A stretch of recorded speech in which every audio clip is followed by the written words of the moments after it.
हाँ जी दोस्तों, क्या हाल है, क्या हाल है, क्या हाल है। I hope you are all doing really really well दोस्तों.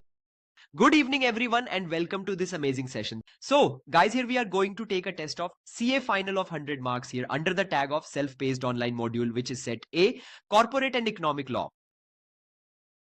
So, students, listen carefully to what I am about to say. I am going to explain you so many concepts. I am going to tell you many things that you may already know about this set A, or you may not know to some extent, but I will explain you everything. Before we begin this class, let me give you a very brief introduction of myself. You guys are going to listen me explain for approximately next 35 to 40 hours. So I can do a small introduction of 1 minute, right? My name is Shubham Singhal and I had cleared my CA back in November of 2018. Thereafter, I did my articleship from Deloitte, which is one of the big four in Mumbai. I worked there in statutory audit department. After that, I worked with Mumbai International Airport Limited, which is basically, let's just say I was with Mumbai International Airport Limited and then I joined Guild Capital, which is a venture capital firm. And since then, I have been into teaching and currently I teach CA Interlaw, CA Final Law and CA Final Direct Tax and CMA Final Law. Okay. So guys, this was my introduction. I won't give more introduction about myself right now. I will keep telling you more later. And now, first, let me tell you students that I am going to start was in the introduction of SPOM course.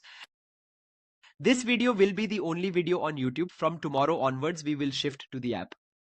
I wanted to take today's lecture on app, but a lot of students were facing issue with app and they could not log in, so I took it on YouTube instead. So students, please activate your app by this evening or maximum by tomorrow morning. I will give you the details at the end of the class. Just relax, sit down and focus. Dear, it's not Shubham Singham, it's Shubham Singhal. You are not pronouncing it correctly. Okay, now listen to me very carefully. Today we are going to talk about set A law. Sir, what is set A law? Tell us a little bit about its course. What are the things that are included in its course? And how will you teach? Will you tell everything? Listen quietly for the next 20 minutes. Then I will tell you everything. Listen carefully. First of all, students, I will introduce you all to your course. As you can see on my screen, this is the weightage that is issued by the institute. You can see here what is the weightage for the corporate and economic law. How many marks are there? It's full 100 marks. In that you will see your corporate law, it is worth 70 marks. Can you see? It involves two things. One is company law and the other is SEBI Act and SEBI regulations. Weightage of company law is 50 marks and weightage of SEBI Act is 20 marks, which means it has a very significant weightage. After that, if you look at part 2, it comes from economic law, its weightage is 30 marks, means the exam is of 100 marks. My assumption is that exam will be of 100 marks only. Like in descriptive exam, they make exam of 116 marks at place of 100 marks. So you could write whatever you want from both options. Those types of questions won't be found here. I don't think so. But you people have to understand that our exam is of 100 marks. Now, what are the topics in our syllabus, sir? First of all, tell me what's the difference between the old law and the current law. I don't think you have studied the old one, right? Unfortunately, there is not much difference between them. The syllabus should have been reduced much, but there isn't that much difference. First of all, I think they put the whole Companies Act as it is in this. They took the Companies Act and put it in. You can take any chapter, winding up, NCLT, removal of companies, just name anything, it's here. Even small companies chapters, they have included them in the syllabus, and I will show they also have significant weightage. But they have left something in the economic law. If you want to know about the Company Act, they have removed a chapter called Foreign Company. That's it. There are no other major changes. If you look what is removed. So in economic law, as of today, there are only 3 chapters left. One is FEMA, which is called the Foreign Exchange Management Act. This is something that you all must have heard of, because if you have seen the old syllabus for the final, then you know that this was one of the chapter. And if you have given enter in the new syllabus, then you know there is a chapter called FEMA. Apart from that, here we have FCRA, Foreign Contribution Regulation Act. It's a very nice chapter. And this chapter also has a significant weightage, and C, Insolvency and Bankruptcy Code. The weightage of this is technically very high. So you have 3 chapters. The good thing is that they kept IBC only and only till section 33. When I was in CA final, I remember I had studied section 57 of IBC. And even after that, we used to study different pre-packaged things, some things which are not here. Your IBC syllabus has been reduced, but they have given you complimentary access, means students take a hand, give a hand. Haven't you heard about ICA, I scheme? Take a hand, give a hand. It's same thing. They made significant additions to the course of SEBI. Now look, there is SEBI Act. It's SEBI LODR. Yes, students, say with me. It's LODR. Sir, why are you saying that? I'm not saying. It's a shortcut for listing obligations disclosure requirement. This LODR used to be there earlier as well. Okay, this used to be there before. It still does, but 3 new regulations have been added. You can see this, which is ICDR, means issue of capital and disclosure requirements. Substantial acquisition of shares and takeover. We also call it the takeover code. And lastly, prohibition of insider trading. These 3 have been added, but sir, which is the most important? You know, this one and this one and this one. Yes, all 3 are important. That's why they are added. They won't add unnecessary things. They also don't want to be scolded. Okay, so students, what did I say to all of you? I said that you all have to read these 3 acts and these regulations, right? All 3 are very important. There is no option because it's given for 20 marks. If they have written 10 marks here, then I will tell you what's important. We will leave this anyway. We need 50 marks, right? Neither you are giving us respect nor you are writing our marks in our certificate. We will be a little scared if you write our marks in our mark sheet. You are not setting limitation on number of attempts. Only thing is you charge 500 rupees as fees. This way I will finish my office and sit there. If I enjoyed writing, then fine. If not, I'll go tomorrow. Okay, but what did I say? I said that this topic, SEBI, is very important for you all. Right now, it's extremely important, but I want to tell you something personal. It's practically relevant as well, because in practical life, when you go and learn CS work, you'll find this very helpful. That's good. Now come, let's do some analysis on Companies Act. See the first 3 chapters of Companies Act 1, 2 and 3. These 3 chapters are called Directors chapter. The Directors chapter has a weightage of 35 to 45%. On an average, it's 40%. How many marks, sir? Look, it's out of 50 marks. So it means 20 marks for this 3 Directors chapter means it is very important. After that, see inspection, inquiry, compromised arrangement, prevention, operation, mismanagement. If we do all these very slowly, step by step, these concepts will be completed in 3-4 hours. If this is 6-hour concept and its weightage is approximately 25%, means it will be of around 12 marks. I am taking an average, just estimate, okay? And the third one is winding up, miscellaneous, and other than that, we have adjudication and special courts. If you combine all 3, you will see 30 to 35, means how many marks are there? The weightage is approximately around 15 to 18, means it has more weightage than that. So even if I think about leaving the winding up, its weightage wouldn't let me. But I'll tell you something interesting, students. This weightage that is coming right like this much, 15 to 18 marks, it is not because of winding up. Yes, it's not because of winding up, okay? This is high because there is a concept of Nidhi, provision in miscellaneous provisions. One concept is of Nidhi provision, second concept is NCLT or NCLAT. This is one of my favorite topic, okay? Those who know knows, right? What did I say? What are the topics like Nidhi provision? You don't need to write anything, just sit and watch the show.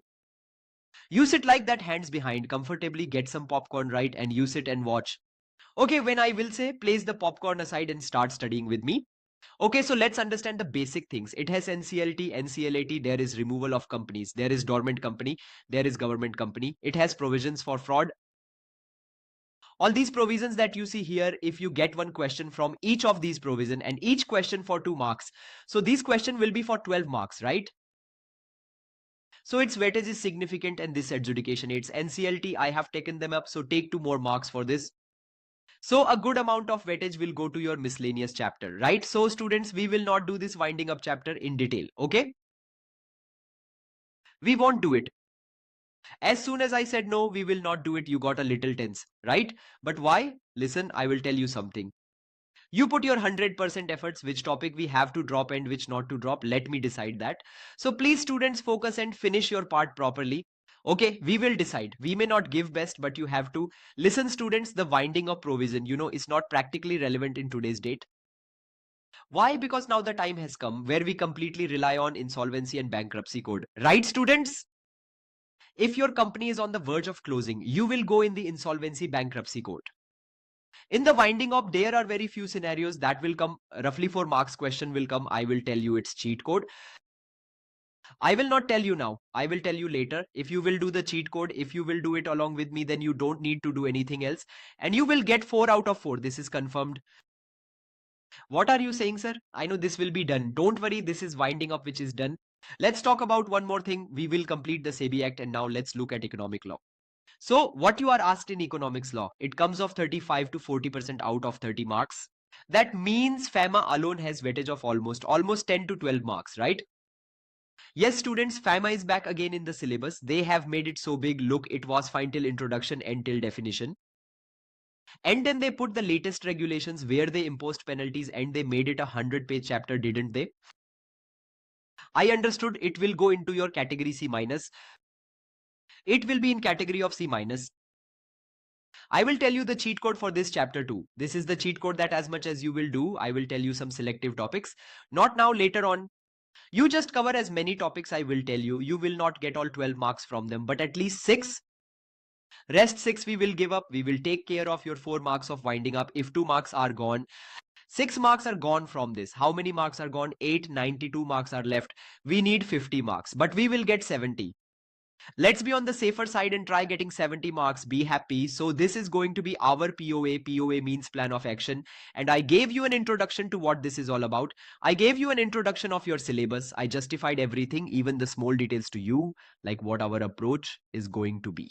Okay, now sir, a big question comes to your mind. Sir, will you take MCQ? Sir, please tell. I will take all the MCQs. Okay.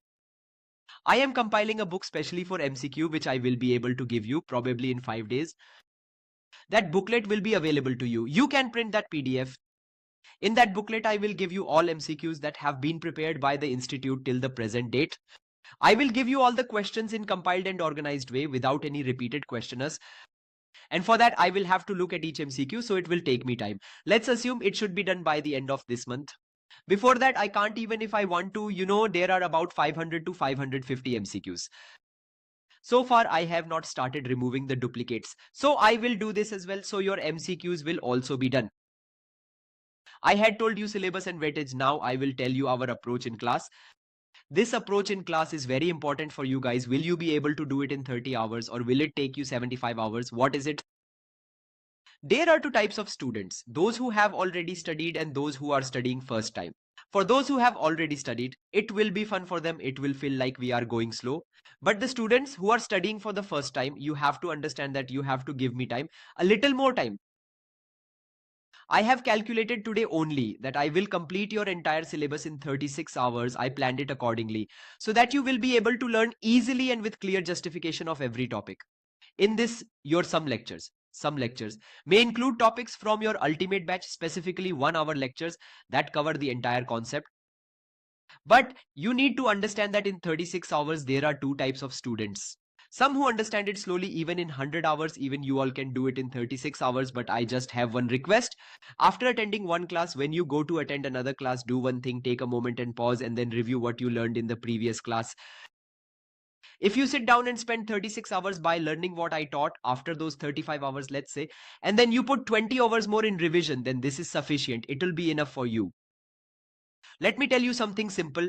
If you have time in your exam, if your exams are far, then you can also watch my 75 hours lectures. Okay, students? Sir, we need to book a slot. When should I book it? I will let you know tomorrow. I will definitely let you know by tomorrow that after this date you can book it. I told you you can do it in first week of next month, but hold it for now. I will definitely let you know by tomorrow so that you don't have any deviation in planning. So after that, come here. Will it help in IBS? Yes, sir. It will help in IBS. You don't have to worry about IBS. You should know that the question in your exam came from which section. The rest you have to do yourself only. Okay? So we'll also do the IBS thing. Those who are going to attempt it now, I mean in the coming exam, just do this 30 hours. That's it. No discussion. Further, no discussion. Okay? Let's start, sir. What will be in coverage class? Will it be based on weightage MCQ oriented? I told you about FEMA and winding up and I will tell you about its cheat code. I also told you that SEBI will be completely covered. Let me tell you about case scenarios and MCQs. Look here, Institute has taken out a model test paper every year on their site. Model test paper, yes, it means it's type of sample paper. Now look here, you will see they have written model here, means this is the question from the model test paper. Look, it's 100 marks paper for 3 hours. All questions are compulsory and carry 2 marks. See, it's case study based. Case study 1, it's questions, then case study 2, and it's questions this way. But I will tell you one thing. See, the case study of the third question, it started here. It kept going. Third one is still okay. Now come to fourth one. Look, it started from here. It's going on, starts going on, such is still going on, sub keep going. Until here, they have just written the case study till this point. Then they asked 5 questions. The fun thing is that you can solve all those 5 questions without even reading the case study. You can solve all 5 questions except one without reading the case study. So don't be afraid. Even in case scenario, they are going to ask about individual MCQs level. It's not too tricky, we can do, but when it's tricky, we'll have to do one thing, just give up that question. Just give up. I have the option to give up 50 times. You understand?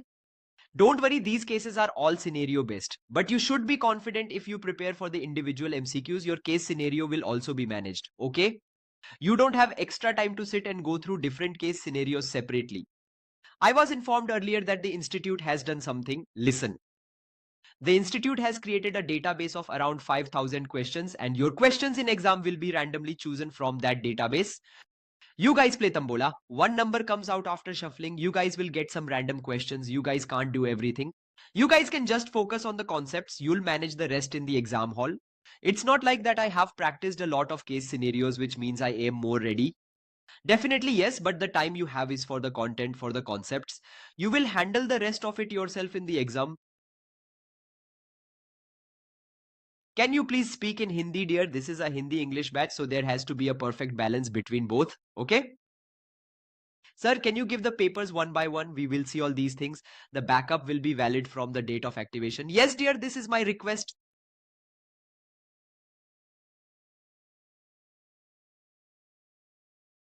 Is it enough for us that if we just look at case study, do only that part and leave? No, dear. Unfortunately, for next 1.5 years, until complete list of MCQ is not leaked, till then we can't get CITT and MCQs list is leaked. Like until that PDF comes, until someone creates it, until then we can't take these shortcuts. It's better that you read those concepts completely. Okay? Ritik, yes, there is gap. I've written it on website as well. But anyways, guys, please stop asking questions. Just listen to me first. Okay? Listen carefully. You guys will get books. You will receive summary notes which are 100% similar to the ICA AI module. And we have covered it completely in 250 pages. Extra 50 pages were taken by SEBI. Otherwise, it would be summarized in 200 pages only. Secondly, you will see about MCQs. I told you that MCQs are already included in it. I will give you a lot more by compiling them. The index of paper 6 is also included in the books that you will receive. Okay. The books that you will receive, it will include the index of paper 6. Means the index is completely included. It will be useful for paper 6 and I will give you fresh MCQ. The number of hours is 30. It can extend to 40. First, we will do category A topics, and on Sundays, there might be slightly longer classes. Having said that, I am done with introduction of course. Are you ready to start the law with me? Tell me. My chat is over. Look at this. This is the last thing I'll show you. It's my book which you will get.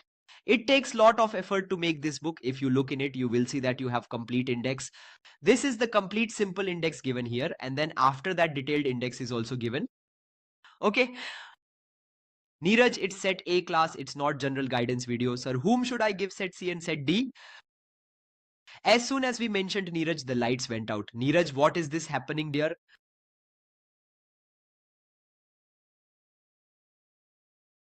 All right, then hear me out, students.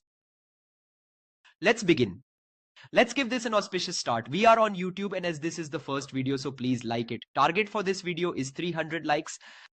This is a very simple target. I hope you guys will fulfill it to make this journey enjoyable. If you like it, then I will understand that you are having a good experience and you are listening. So you can like it whenever you want. Alright guys, now we will begin our class. Listen carefully to whatever I'm saying. From where are we going to start our class? Any guesses, guys? So today we are going to start with a new chapter and its name is... Note it down, guys. Open the notes.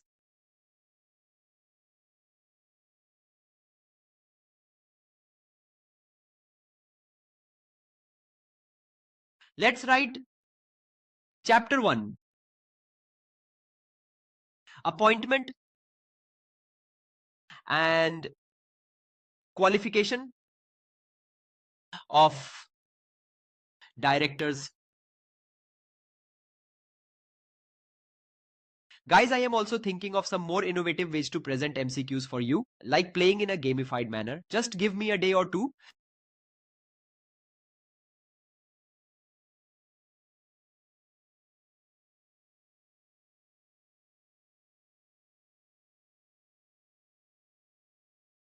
Okay, now.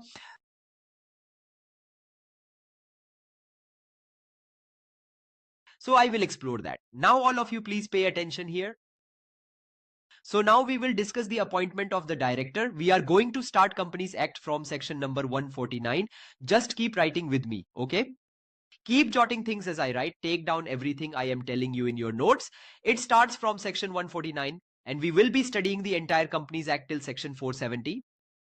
In which your chapter 1 starts from 149 to 172. Clear? Remember, it's from 149 to 172.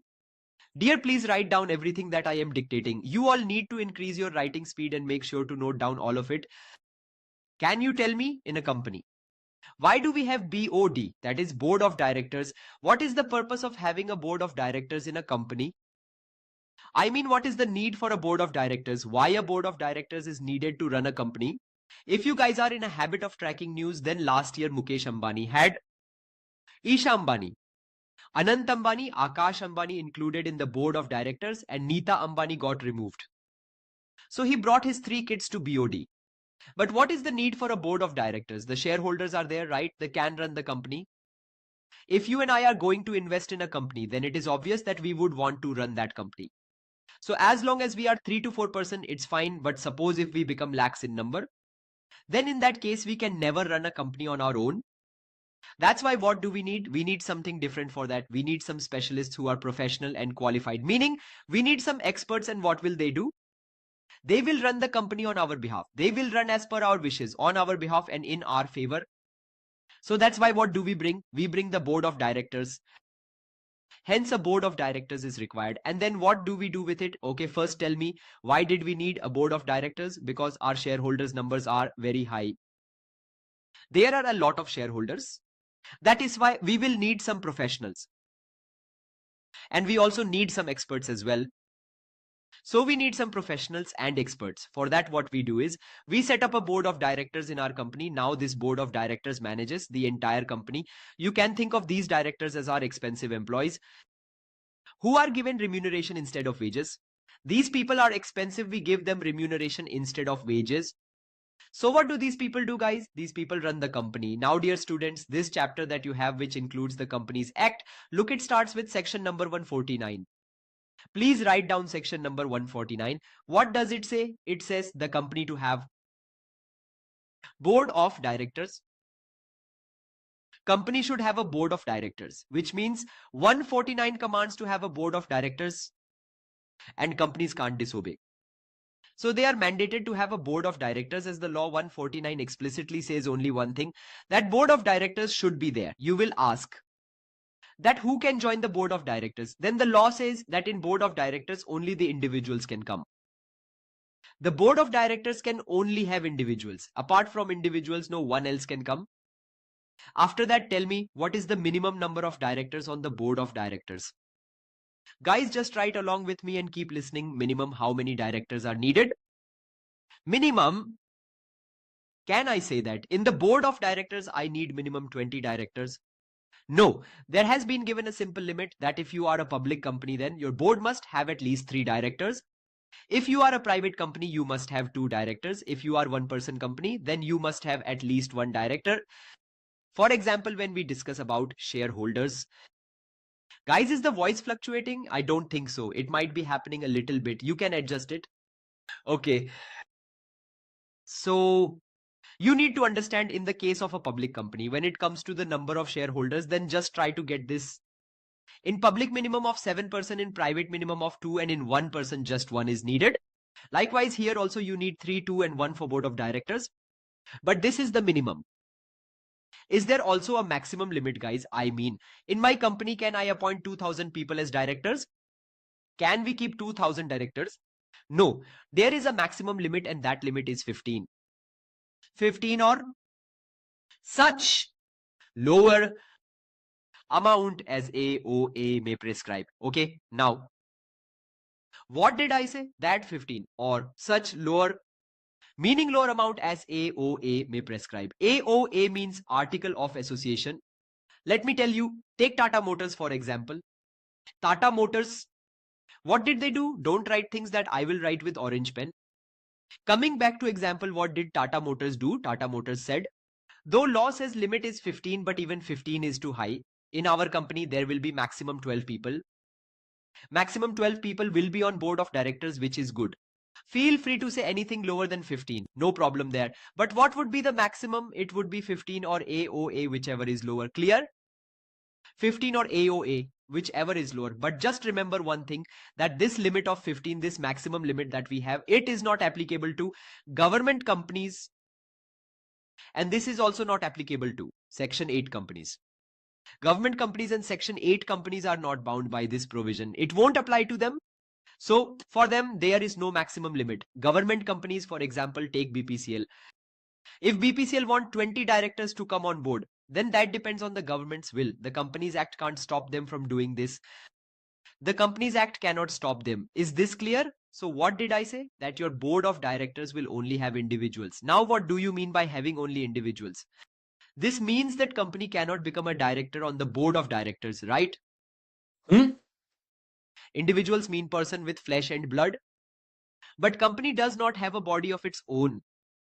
We know that company is not a physical being. So a company doesn't have a brain to think, and therefore it can't run the business. That's why only individuals come on the board of directors. Besides individuals, nobody else comes on board. Are you all following me? I know you are listening, but are you also understanding? So not lower amount, but number. Specify a lower number. Yes. Okay. Did you get limits concept? Okay, now after that, the next point is, write down the next point. We need a woman director in our company. Just keep writing. Don't think why are we writing? We are writing all this because in theory, it is very difficult to focus. Just keep noting down things while listening attentively. Don't focus on your handwriting, rather keep jotting the information.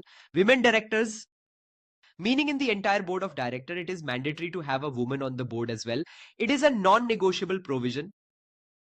Now why is a woman director needed? Maybe tomorrow when the issue of men and women equality gets resolved, then I am sure this provision will be removed. So what does it say in the provision of woman director? The provision of woman director says that you need to have at least one woman on the entire board of directors. But students, tell me, to which company this provision applies? Is this for all the companies? No dear, not for all the companies. Only two types of companies are asked. First, those which are listed. So one is the listed company and second one is your unlisted companies. So guys, these are the two types of companies which requires to follow the mentioned provision. Unlisted public company whose paid up share capital is 100 crores or more, or the turnover is over 300 crore or more. So turnover is 300 crore or more. Thus the provision of woman director applies on both of these cases. So if you are a listed company, you must have at least one woman director on your board. You guys write at least one in front of this, okay? I hope you are following me. A company needs to have at least one woman director, and it should be which type of company? If this is a listed company, or if this company has paid up share capital of how much? So how much should be the paid up share capital? We are playing on limits only. In exam, although these limits are being used to frame questions, but they are also twisting questions with more than equal to. The limits I am writing down for you in the notes, please know that this is very important. Paid up share capital is more than equal to 100 crore.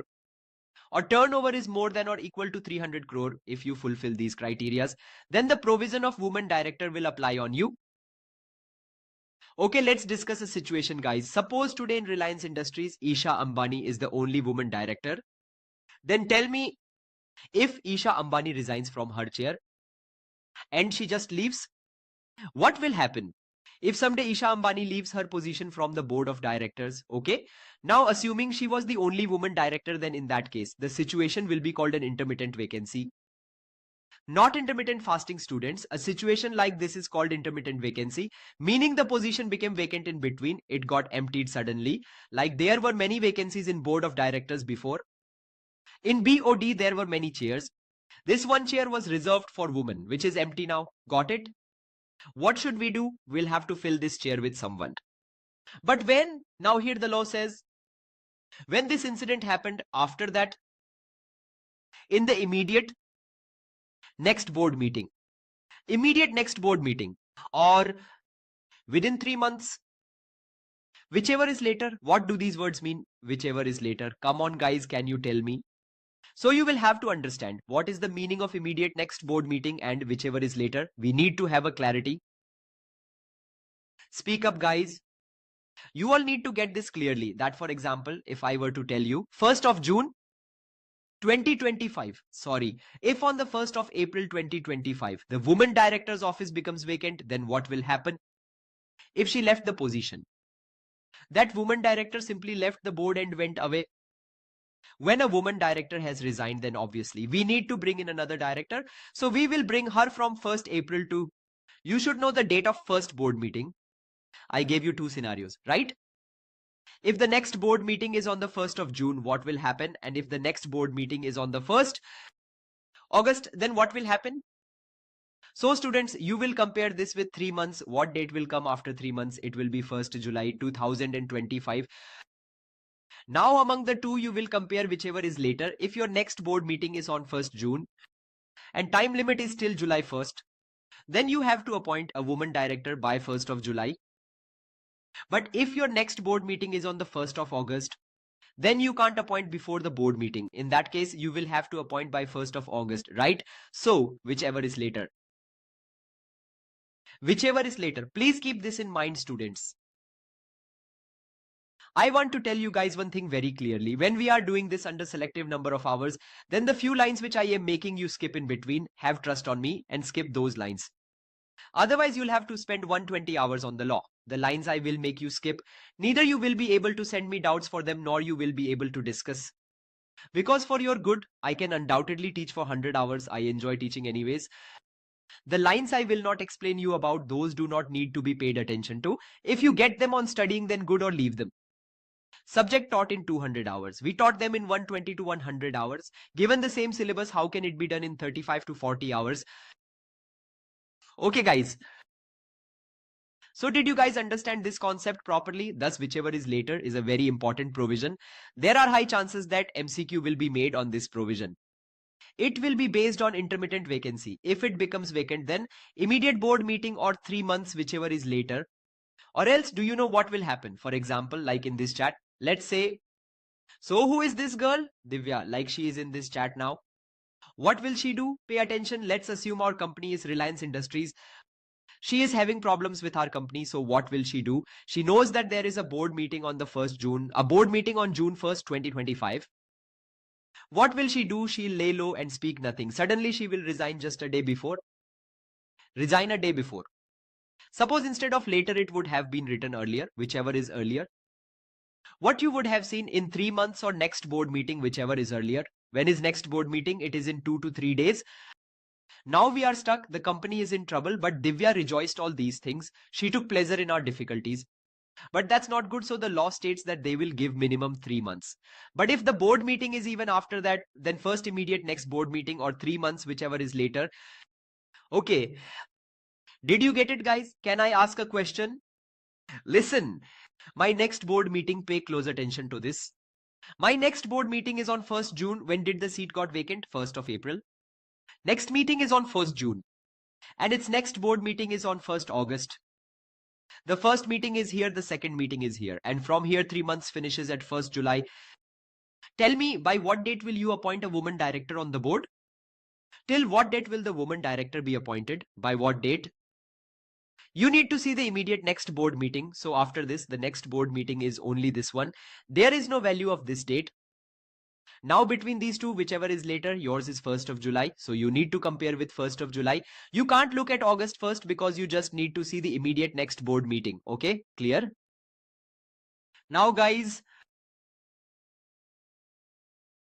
so let's proceed further in today's class. Now listen to what I am saying. Everybody please pay attention here. The woman director's provision is over. Now after this, let's quickly move on to the next topic, okay? All eyes here, please. What is the next provision? So students, the next type of director that comes is resident director. Write it down in your notes. Write about the next provision, which is the resident director. Resident director. Can you tell me what comes under the resident director? What does resident director envisage? What does it includes? Okay, in the beginning, I am taking things very slow and keeping it simple for you guys so that you can form a rhythm and you also get familiar with the subject. We'll pick up pace gradually. Just understand that we are slowly and steadily trying to catch the pace. But now you need to increase your writing speed along with me and also increase your presence of mind so that things can be grasped by you in a flash. Now I will take such a good example that you will understand the basics in a flash. But for that, you need to stay afresh. Like this cannot be done after attending office. Like Harshita said, we can speed it up a bit. We will talk about it in few days, dear. So you all should know that if you are tired from morning till evening, due to which your mind's alertness has weakened, then it will not work for you. So try to be very attentive while attending classes. Concept of resident director is that a person needs to be a resident, that he should have lived in the country for more than or equal to 182 days in past year. That's it. So in the past year, more than 182 days, more than or equal to 182 days. Okay. Did you get it? Write a small concept in the above question. If your company is newly incorporated, if your company has been newly incorporated, meaning if it is a brand new company, then in 6 months, provision for woman director will apply on it. If company has just been incorporated and has started to run business, then you have to appoint a woman director within 6 months, meaning you will be given a time period of 6 months. Get started as a company and within 6 months you can appoint a woman director. So what is resident director? Who is for more than equal to 182 days. Quickly moving on. Now after that comes the biggest concept, which is known to be studied as independent director. So tell me guys, what is this term independent director? I mean, what is that concept about and why is it required? Now when the Satyam scam happened, we then realized that we need to focus more on independent directors, and the provisions for independent directors are required to be stronger than ever, right? That is why independent director is significant in today's time. How? Suppose in Reliance, Mukesh Ambani, Isha Ambani, Anant Ambani and Akash Ambani, these people are holding positions. And if there is fraud happening in company, who will reveal it? If tomorrow a scam like Satyam happens in another big company like Adani, then will anyone come outside and tell us about that? So we understood in board of directors, we need some people who are not affiliated to anybody. We needed independent directors in the board of directors. Okay. Sir, should I appoint my aunt? She anyways don't believe in relations. Guys, don't say things like this. First understand the concepts properly. If someone sees this video, what impression will I make? What did I say? I said it should be a kind of person who is not related to someone running the company.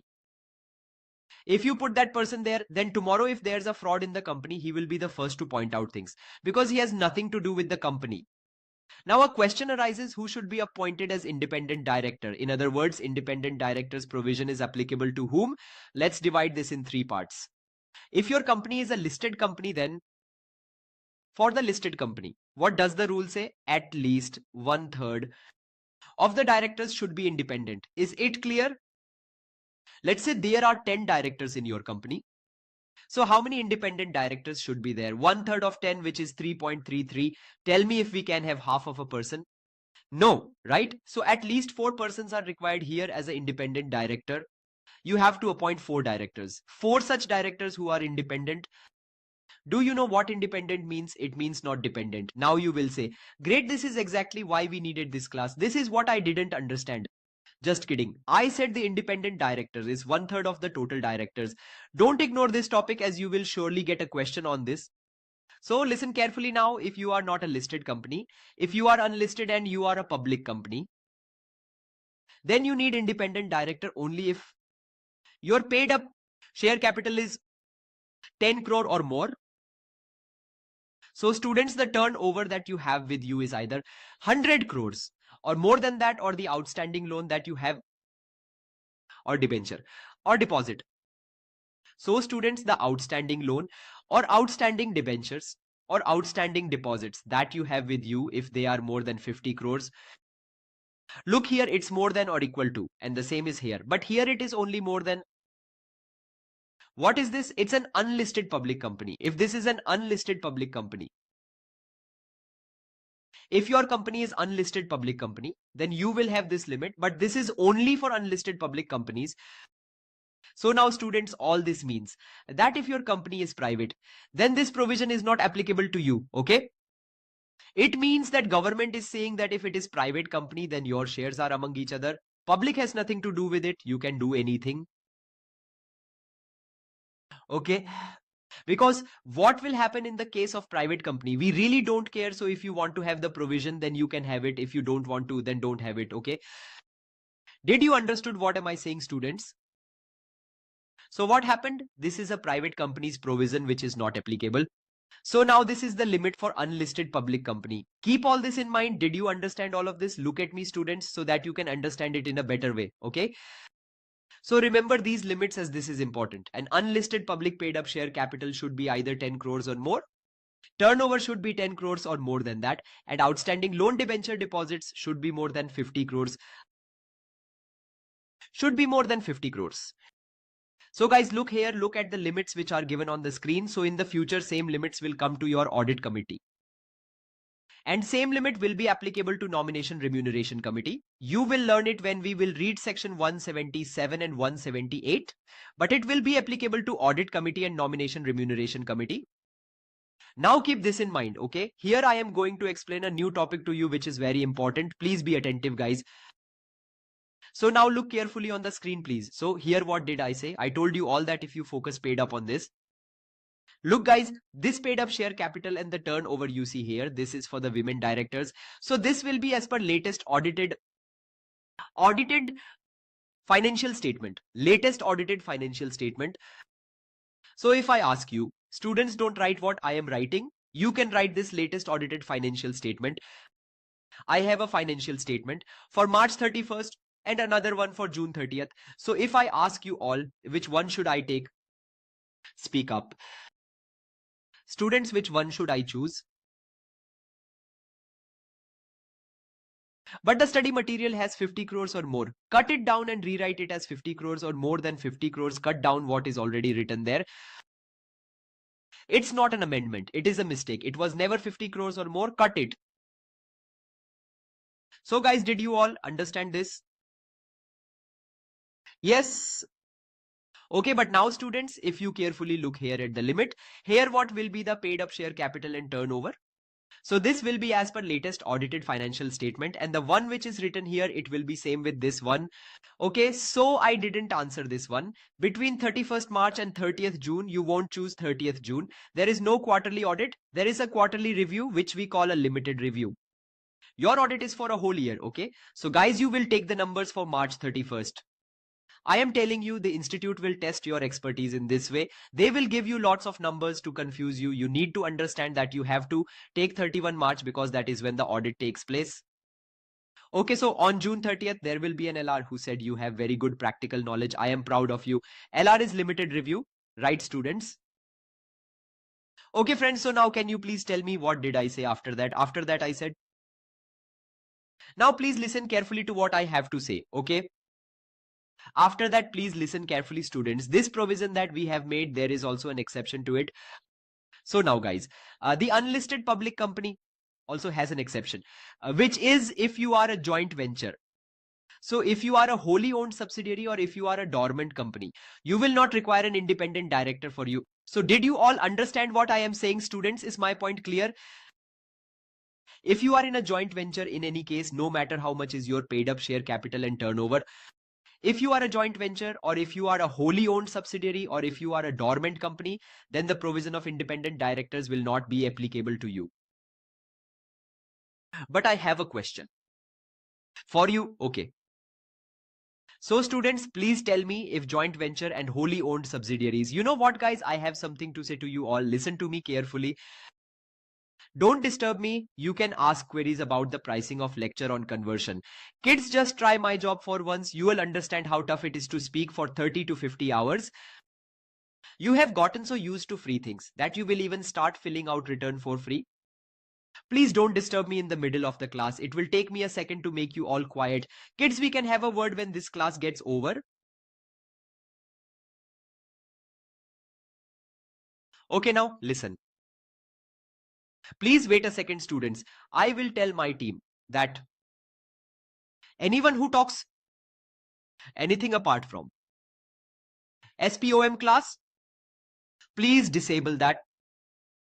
Please do it right now. You guys are just irritating me. You are forcing the person who is teaching you. With enjoyment, you guys just sit there with your small issues. Students, pay attention. I will start SEBI after this. Directly after this, we will do SEBI. What did I say? I said we expect joint ventures only on subsidiary or dormant companies. This is an exception. Look here, I have a question. If there is a joint venture, if there is a joint venture that is listed company, then will it require an independent director or not?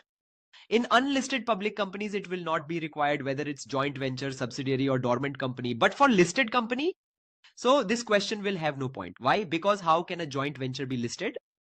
Apart from that, how will wholly owned subsidiary be listed? A wholly owned subsidiary means that one person holds all its shares. How will it be public, or where will it be listed? So these companies are not listed at all. So these companies are not listed. So such question does not arise. Keep in mind that these provisions are not applicable to them. Is that understood to everyone? But now again, what if the independent director leaves in the middle of tenure? It will be the same thing. So we will call it intermittent vacancies. Students, what will we call it? We will call it intermittent vacancies. What will be in this? So in intermittent vacancy, you will have to fill the same next board meeting for 3 months on whichever is later. Did you got it? Yes or no? The independent director's provision is same as women director's provision. That next board meeting, ignore it, students, okay?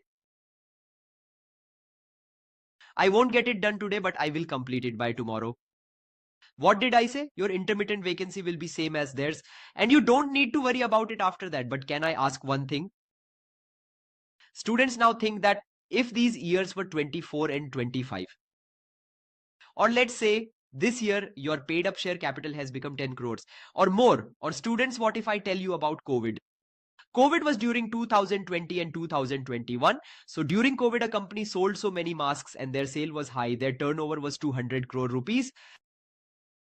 But after that, their turnover has not reached 20 crores. It hasn't even reached 20 crores. So what is the problem? This provision due to being 200 crores. They are required to have an independent director provision. Why? Because paid up share capital is 10 crores or more, turnover is 100 crores or more. Now tell me guys, which provision is applied on them? Provision of independent director. Now their turnover is low. Even after that, will they remain as independent directors for life? To this law stated, no, they will not. Law stated if for 3 consecutive years, listen to me carefully, for 3 consecutive years, if you don't cross these limits, I will repeat it once again. If you don't cross these limits for 3 consecutive years, so after that, the independent director provision will not apply to you. If you don't breach this limit continuously for 3 years, meaning paid up share capital is not 10 crores, turnover is not 100 crores, and loan is not 50 crores. So in that case, after 3 years, you will no longer need to have independent director provision. It will be over. After that, you can continue as normal without an independent director. So students, after that, a big question arises. What does independent mean? Can you explain to me what independent means? Instead of explaining its meaning, I will give you a feel, okay? So guys, listen to me very carefully. What if I ask you all that in Reliance Industries? Can I say, is Mukesh Ambani independent or is he not? It is a very simple question, whether Mukesh Ambani is independent or is he not. Is Mukesh Ambani independent? He is not independent at all, students, right or not? So what does independent mean? It means someone who has no financial ties or emotional relationship with the company, no ties whatsoever. So now who is coming in that, students? We will hold that for now. So who? So now who can become independent director? Discuss later. So we will read it ahead, students, but there are many basic questions, basic concepts. Basic concepts like who can become independent director, promoter. A promoter of the company cannot become the independent director. So promoter of a company means, for example, promoter of Reliance is Mukesh Ambani. So Mukesh Ambani and his entire family or any of his relatives cannot become an independent director. Students, there are many qualifications which we will learn in tomorrow's class. In today's class, we will learn basics, okay? Now we are proceeding ahead. Listen carefully to me. If there is an independent director, he has to tell the board of directors that he is independent. I am repeating it. He has to tell the board of directors that he is independent. If he is independent director, then he has to keep going back to the board of directors and assure them that he still is independent, okay? So let us assume that there are 12 qualifications for being an independent director. Did you understand to what I said? Will the board of directors sit and check it every day? No. So for this reason, the law has made the independent directors responsible. Carefully look at the screen, students. Please pay attention here. So look here, this is the board of directors of Reliance. This is very interesting to learn. Listen to me carefully. This is Mukesh Ambani, okay? After that, he have appointed his 3 children also, daughter Isha Ambani and 2 sons Akash Ambani and Anant Ambani. Now look above the name of Mukesh Ambani. Chairman and managing director is written there, right? What is written below it? Isha Ambani, Akash Ambani and Anant Ambani are non-executive directors. What have they written? Non-executive directors. Students Hital Meshwani and Nikhil Meshwani, these 2 people are the 2 heads of the company. Then you see PMS Prasad. So Hital Meshwani, Nikhil Meshwani and PMS are executive directors as written in brackets. Raminder S and other 2 names are independent directors as written in brackets. What is written here? Independent directors. This means there are 7 independent directors. So students, is Reliance a listed company? Yes, it is. So tell me students, how many independent directors should be there in a listed company? Let's see how many are in total. If we look here carefully and count, there are 14 directors in total. How many are there? 14 in total. How much is 1/3 of 14? 1/3 of 14 means at least 5. So they should have at least 5 independent directors, but they have appointed 7. So you might say that Reliance is a goodwill company. No, because SEBI Act is monitoring them. SEBI Act is not as same as the Companies Act. The SEBI regulations under the SEBI Act says that more than half of majority should be of independent directors. Did everyone understood the point? So students, that is why 7 out of 14 directors are independent directors, and that is why Mukesh Ambani appointed them. Do you think Mukesh Ambani and Gautam Adani will appoint independent directors just for fun? No, they are mandated to do so. Now guys, look here and tell me one thing, executive and non-executive. Now comes independent directors. Will you go and check independence of everyone? No.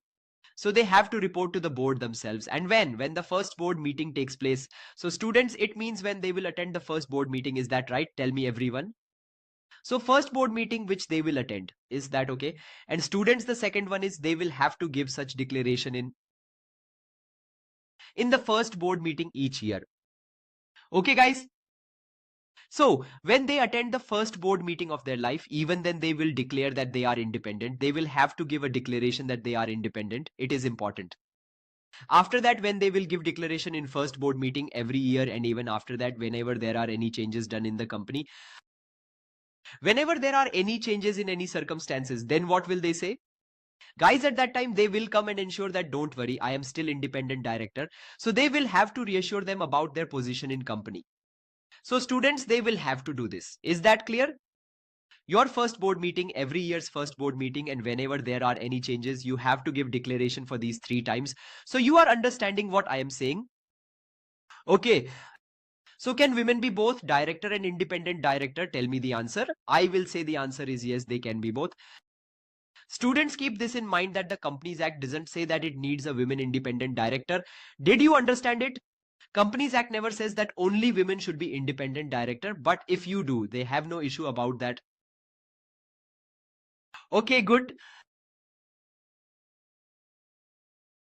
So let's move ahead, students. So ID means independent director. Okay. Now what is the time period for ID? One student is asking about it. So now we will have to study that. But before that, what will ID get in return? So what does an independent director get in terms of money? Can anyone tell me what does he get in terms of compensation? Students, always remember that an independent director is prohibited. He is prohibited from what? From stock options. Prohibited from stock options means what? Prohibited from stock options means that he will not get any stock option plan under any circumstances. This means that they cannot have any shares in company. Why, students? Because if you gave him shares, then he would be dependent on you. So you cannot give stock options to independent directors because of its side effects and repercussions. Did you understand what I said? So what can be given to independent directors? You can give the director a remuneration. Giving remuneration means you can give them their salary. It can be profit based. It can be profit based. There is no issue with that. This means that he will get a certain percent of the profit made. Second is that you will have to give him his sitting fee. Now here the sitting fee means the money for sitting. Please tell us, where do we find this job? Trust me, I will do anything for this position. Now listen to me, students. Sitting fee means that when the meeting of board of directors takes place, you take out your precious time and the fee is paid for that precious time, which can be up to 1 lakh rupees. So the sitting fee can go up to 1 lakh rupees for 1 hour. So you can give him the sitting fee. And whatever expenses are incurred in order to attend the sitting, you can reimburse him for that. That's all. Nothing more than that have to be given. Whatever expenses were made to attend the meeting, their reimbursement can be done. You can't do anything else. You can give them profit-based commission and reimburse them. Only that can be done from your side. Is that clear?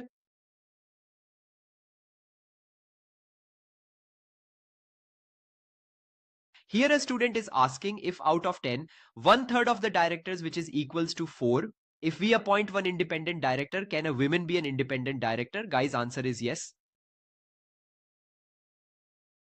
Students, please listen right now. I will scroll up because I haven't even told you the limit for unlisted companies. In an unlisted public company, how many independent directors should be there? In a listed company, you said 1/3.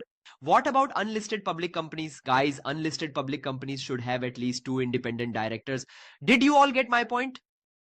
We didn't say 1/3. We said if it's unlisted public company, then there should be at least more than 2 independent directors. So students, and in case of unlisted companies, thank you so much students. I am very thankful to all of you.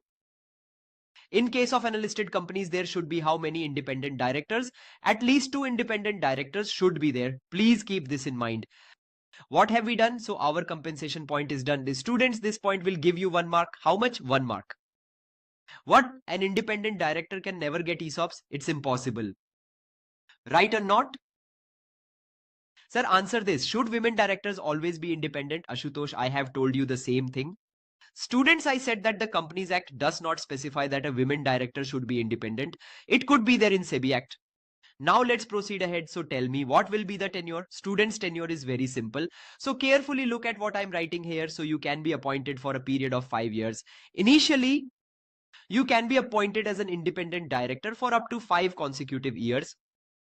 For 5 years. Is it possible to get reappointed after that? The law says yes. You can get reappointed after that. Guys, you can definitely get reappointed, but for how many years can you be reappointed? It's the same. You can be reappointed up to 5 years. So now if you want to come back after 5 years, then you will need to get an SR passed and you will need to disclose the reason in board report. Did everyone understood the point? The board report requires you to disclose the reason. You must explain why after being independent for 5 years, you are making it independent for another 5 years. You can be appointed for the first 5 years, but can I be appointed for 3 years? Yes, guys, you can be appointed because it says up to 5 years. So you were appointed for the first 5 years, but what else could happen after another 5 years? You could be reappointed, but listen carefully to me. Please listen carefully to what I'm saying. You can get appointed, but after that, you will have to go on a cooling period for 3 years to get reappointed. Okay? What does cooling period mean? It means that for 3 years, you cannot be associated or be in connection with the company. So you cannot be associated with the company at all. Did you understand my point? This means you should not have any dealings with the company. You will be completely away from company. Neither directly nor indirectly, you will be completely away from company. So this means you can only be reappointed once. You can't be reappointed twice. If I explain it in simple terms, then you are appointed for 5 years. Why 5 years? Because after 5 years, you will have to go on a cooling period. Did you get my point, students? Cooling period means you are not in touch with the company, no active connections or links whatsoever. Okay, guys, is this understandable? Yes or no? Whose tenure is this? This is independent director's tenure. Is that right, students? Was this easy or was it tough? You can ask me your doubts. Now, next point. What is non-executive director responsible? Let's understand this. So to understand when is a non-executive director responsible, you need to know what an executive director is and what a non-executive director is, right? Can you tell me an example of executive director? Just like you saw in Reliance, both Hetal Meshwani and Nikhil Meshwani are executives there. But Isha Ambani, Akash Ambani, Anant Ambani are non-executives. Now what does this mean? This means that the executive manages all the day-to-day affairs. Now what does day-to-day affairs stands for? It means that they participate in day-to-day tasks. And those who are non-executives, they are not liable for the day-to-day tasks.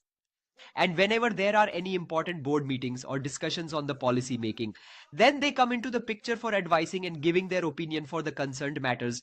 So like Isha, Akash and Anant Ambani, these people will not work themselves. They will only give motivation.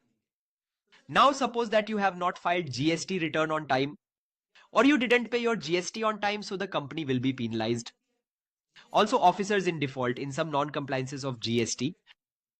It means penalty is imposed on directors also, but this penalty is imposed on executive directors. Non-executive directors are not liable.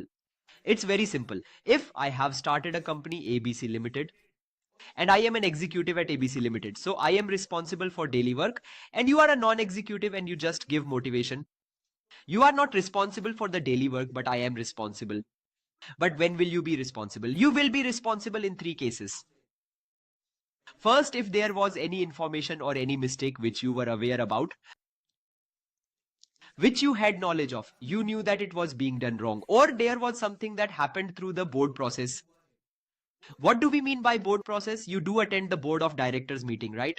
Suppose the GST return was not filed, even though the board was informed about the same, then you will also be liable. And third, if you have given your consent for that wrongdoing, what is consent? You saying, okay, no problem in not filing return. So you will be liable in all of the 3 cases if you are found guilty of any of 3 defaults, which are KBC, which is a game. If you are going to play or participate in KBC, KBC means knowledge, board process, consent, then in that case, this provision will be applicable. Are you getting my point? What is this? We understood it. Anubhuti asked a very valid question. So what you said above, will the profit-based commission not affect the independent directors? There has to be a fair balance. If you will not give profit-based commission, then independent directors might not even come. Because an independent director is not just anyone. He is a very professional director, a high-level one who is very renowned. You ask anyone to be your company's independent director saying that you will give him 15,000 rupees per month.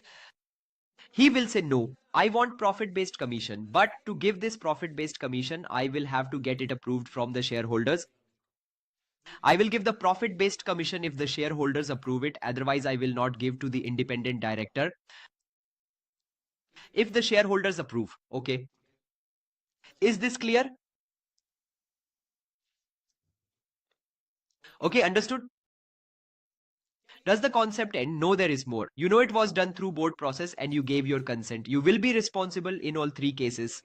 This was entire section 149 which is relevant for you. We have 149.6 left which we will do tomorrow. I am giving you 1 minute to scroll through your pages. I will get this voice which is lagging a little bit. I will get it sorted. Okay. Now please take 1 minute and read through and see if you could understand the independent director's provision.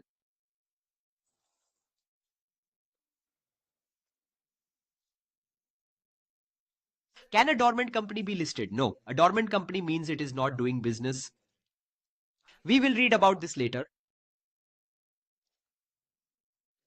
Did I make myself clear here?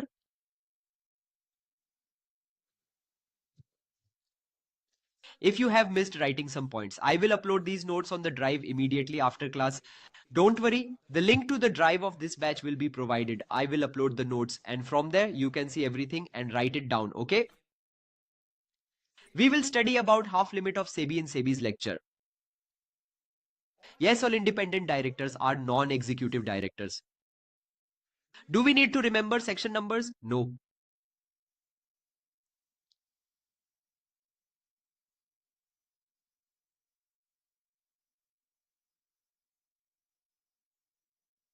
Abhishek Goel, please don't criticize anyone, especially not other faculty. Please try to keep the chat environment positive. Okay, students?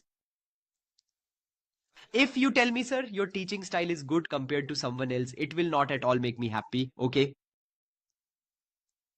Let's continue.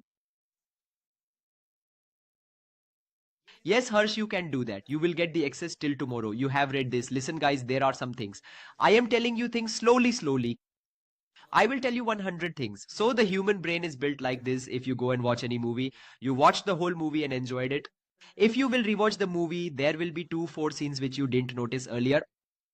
Now, if any student says, "Sir, can you please go through this completely once? I will do something else." I will give you these sections revision audios. I will give you fresh audios of amendments. You have to listen to the respective audios so that you get the hold of those concepts. Because all of these concepts will be useful to you in paper 6 as well, and learn the director's concept thoroughly. Do you need to learn the penalties? No. Let's move ahead. Now students, listen to me as we are moving ahead. I request you to listen carefully. Now we will move towards the section number 150. 150 is very, very interesting. I will show you something. Aika Mane sir. Now tell me what is written here. Can you read it? What is written here is Indian Institute of Corporate Affairs. You can see this. If I will go to the ICA website, what's my voice is not clear, don't worry. Tomorrow I will get it fixed. I will put on the mic, okay? Listen to me carefully. What I said if I talk about ICA Manager. So what is ICA Manager? ICA Manager is basically about, see this. Did I open the wrong website? Didn't the website of ICA Manager open? Wait, let me check. No, it's correct. Okay. They have started many other works, but if you will check work of ICA Manager. So what ICA basically do, it was established by the Ministry of Corporate Affairs, correct? What ICA do, listen to me carefully. I will tell you what ICA Manager is. It's basically about, I need to find an independent director today. That means my company needs an independent director. So I need a person whom I don't know. I need someone whom I don't know. So now tell me how and from where I will get the person I don't know. You guys tell me. If I know, you will say dependent. If I don't know, independent. But if I don't know, where will I get him from? So we decided we need to create a data bank. Do you understand what is data bank? Data bank is like institute which keeps all records of students from last 60-70 years. Every student's data is stored. And similarly, what we have to do, we need to create a data bank of such directors who are ready to become independent directors. So it means the people who are eligible as well, and the people who are willing also. Now what does eligibility means? Let's say if there is any limit, there is any age limit, or if there is any qualification limit, whatever the limits are, you must be eligible as well as you should have a desire to be an independent director, then your name will be included in the list. Now if any company is looking for an independent director, then ICA comes in the picture for this. This data bank building task has been assigned to the ICA Manager. ICA Manager means Indian Institute of Corporate Affairs. They were told to create this data bank and said take whatever fees you want. Now if ICA Manager is maintaining this data bank, then companies will come. The company will purchase a list of data from them, and after purchasing the list, the company can choose whoever they want. But first you will have to know if that person is independent or not. Is that person independent according to your company or not? So who will do the due diligence? Do you know? The due diligence will be done by the company itself. Who will be doing the due diligence? The due diligence will be done by the company itself. Are you getting this? Are you understanding this? Sir, please start online classes in Tamil Nadu also. Sorry students, right now it will not be possible. I have already too many commitments. Okay students? Okay, now listen to me carefully. What did I say? You need a data bank. Look here students. It's an interesting and practical concept. Tomorrow if you start a company and need independent directors, then go to ICA Manager and purchase a list from it and see in the list. Let's assume you picked any random name. You picked a name Apurva and you decided that we shall make Apurva the independent director in our company. For that, first of all, you will have to ask Apurva whether she is willing to become independent director at your company. So what, even if she is willing? First of all, you will need to confirm whether she is related to you or not. If she has become dependent, after verifying all this, make her an independent director. This is the company's side. And now the question comes, what will Apurva have to do if Apurva is willing to get her name included in the list to be appointed as an independent director? What is the procedure if Apurva wants to include her name? Then first of all, my dear, she will have to go and fill out a form. While filling the form, she must pay the fees along with the form where she can get her name included in the list for a period of 1 year, 5 years, or for an infinite time. Either for 1 year, she says I am certain to be appointed in 1 year, so include for 1 year, or else include it for 5 years, or include it for infinite time. So you have to understand one thing. If you want to be appointed as a director anywhere in any company, or as an independent director, before being appointed and after being appointed, your name should be in this database forever. Her name won't be removed from data if she becomes an independent director somewhere. If you are an independent director anywhere or want to become one, your name should be in list. Any person who is already an independent director or willing to be appointed as an independent director. Okay, Dhaval is asking, are reading these notes enough? They are more than enough. Sir, now listen to me. What I said is that the fees of the form that you will pay is either for 1 year or for 3 years or for 5 years. Now what Apurva did, let's assume Apurva filled it for infinite time, for lifetime. So that's sorted. But if she fills the form for 1 year or 5 years, then she might have to get it renewed. That means she might have to renew her name in the list. To continue being an independent director or to become one, the name has to be renewed. If you are not the director anymore, then you can get it removed. We understood this all. But now, let me tell you one thing, students. We need something to become a director, and what we call it DIN. DIN is identification number. DIN means director identification number, just like a company has a corporate identification number. Like a designated partner has a designated partner identification number, and we have an Aadhaar card. Similarly, director has a DIN. And also remember this, that you do not require a DIN to get your name included. Okay. Just to include the name, DIN is not required. When you will become a director in the company, only then. But we don't need DIN just to include the name. So if I go today and I want to get my name included in list, but I don't have the DIN, even then it will work. Are you guys understanding what I am saying? Are you getting my point? Okay, after that, what did I say? Listen carefully. You have got the renewal done. When will you get it renewed? Near about the 30 days from the date of your name expiring in the list. When your name is expiring, within the 30 days from that date of expiring, what did I say? Suppose your name has expired from the list. You will have to renew it within 30 days. Otherwise, your name will be removed. All of this is fine. You have included your name, chosen the time period, renewed it. All of that is fine. But sir, when you will get your name included, any random person, A, B, C, instead of saying any random person, let's say my younger brother Happy. Can Happy go and get his name included now? I said no, brother. There are some basic conditions. What are they? We will not look for qualifications, but you will have to write an exam. You will have to take an exam named OPSAT. What does OPSAT mean? It means online. It means online proficiency self-assessment test. Its full form is online proficiency self-assessment test. It's a proficiency self-assessment test. It is an online test.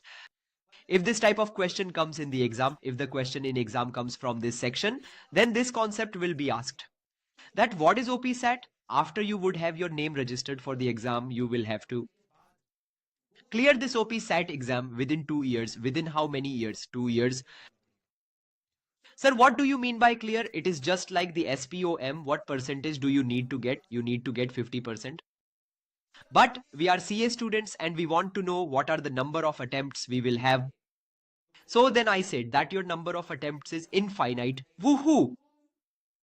There will be a fee to attempt this exam as well. Now you have written the OPSAT exam. If you have written the OPSAT exam within 2 years, well and good. But sir, you told us that we will have to write OPSAT exam. The day this law came, that time Mukesh Ambani is such a big director. Mr. Ratan Tata is such a big director. Does everyone have to give the exam? We said no, not everyone has to give this exam. There is an exception. It means those who have a lot of experience, they are exempted from this exam.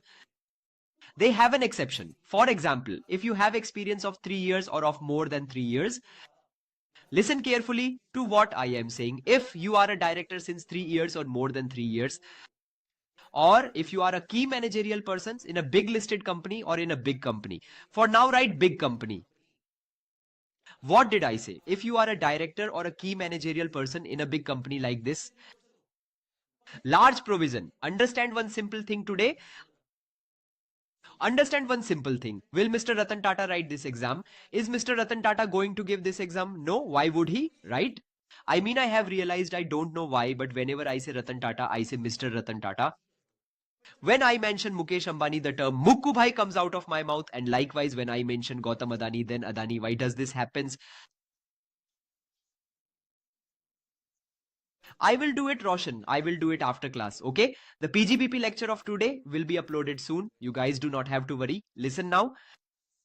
What I said, that if you have been a director in large scale companies for 3 years, or if you have been a key managerial person, no need to remember the limits. You don't have to do one thing, that is, you guys won't have to write the OPSAT exam. Or if you are associated with a big ministry of central government, you are in a big ministry in the central government, in a big ministry, you are in the Ministry of Corporate Affairs or the Ministry of Finance, and you have an experience of more than 3 years, then you don't need to write the exam. Or maybe in SEBI, in RBI, in Insurance Regulatory and Development Authority, if you are at a big position in these organizations. What will be the big position here? What will be the meaning of a big position? A big position means the chief or general manager position. If you are at that position, like a director in a company, here it is chief general manager. If you are at all these positions, then also these provisions are not applicable. In all of the above stated provisions, you will be exempted from giving the OPSET exam. You won't have to take the OPSET exam. You'll be allowed to become an independent director. It is logical also, right? You tell me, according to you, is it logical or not? Absolutely logical. Now after that, we will study and understand in the exception that not just of 3 years. If you have 10 years of experience and if you are a practicing advocate, what did I say? If you are a practicing advocate, CA's cost accountant, if you are in practicing CA, CS, CMA, then in that case, what you must do is you must be practicing. In this case, you need not to write the exam, but you must have 10 years of experience. Today, if I have my CA practice firm and I have been practicing for 10 years, and now after all this, if I want to be a director, I won't go and write the exam considering my degree, my qualifications, and the experiences followed by it. Okay. Did you understand? So you guys don't need to give OPSAT exam. So you will have to give OPSAT exam, you will have to pass within 2 years and score 50% marks, and there is a provision who will not have to give. Did you guys get my point? Did you understand? Okay. He says because ICI portal belongs to Mr. Tata. Okay, then next.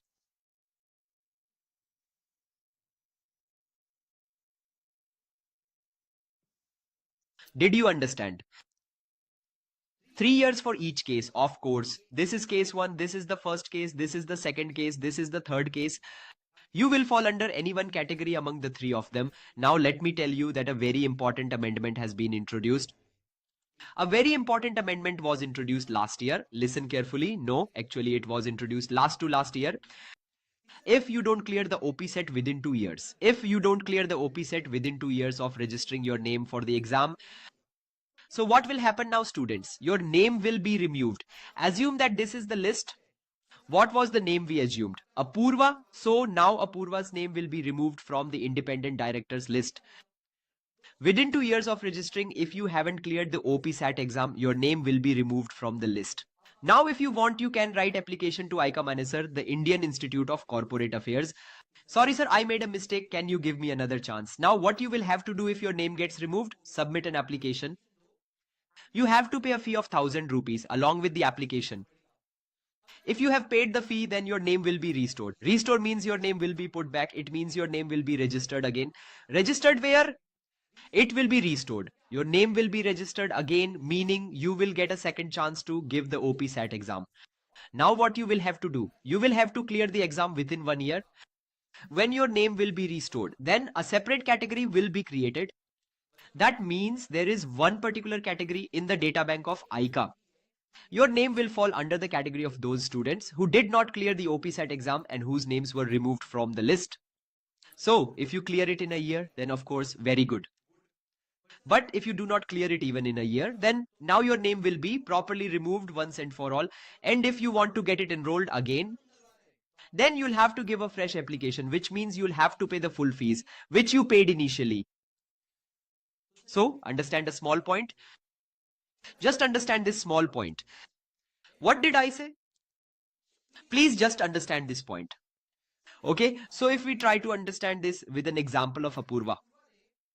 She registered her name for an infinite period. So how much fee did she pay? Assume that she paid 50,000 rupees.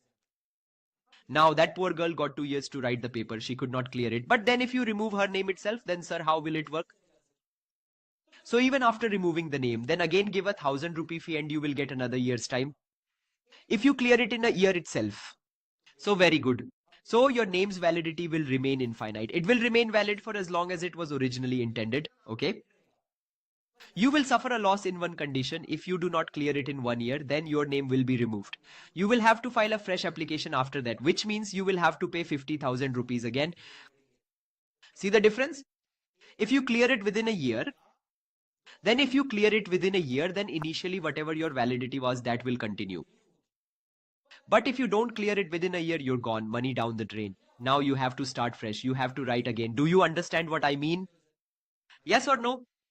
Let me clarify one thing. As I said about the listed and big people, whether they are in India or outside, it doesn't matter if a big company is in India or outside.